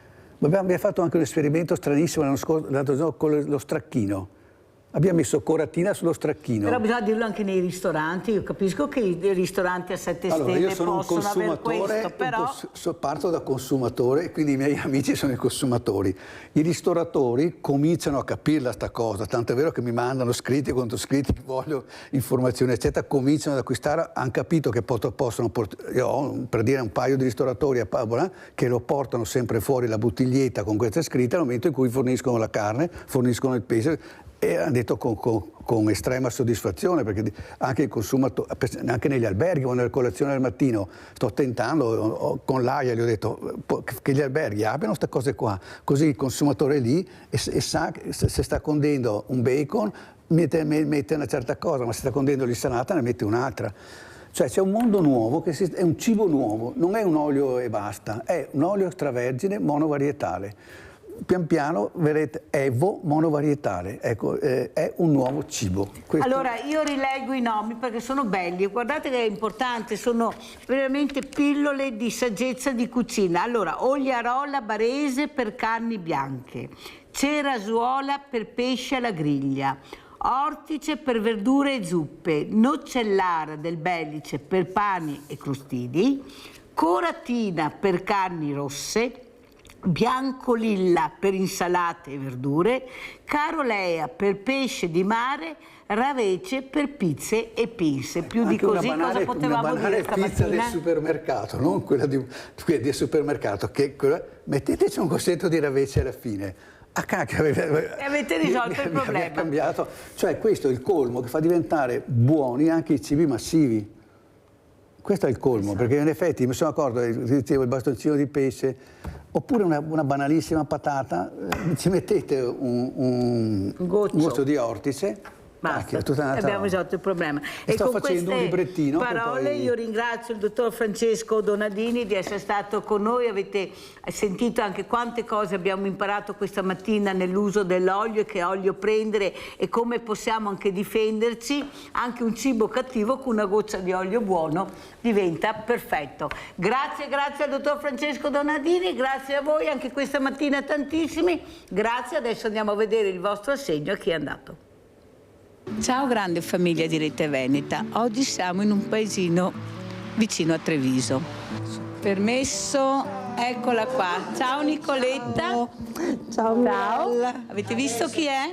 E la mamma. Adesso vedo la Mirella. Ciao, Senti- ciao mamma. Ciao Come Mirella. va? Insomma dai, siamo tristi.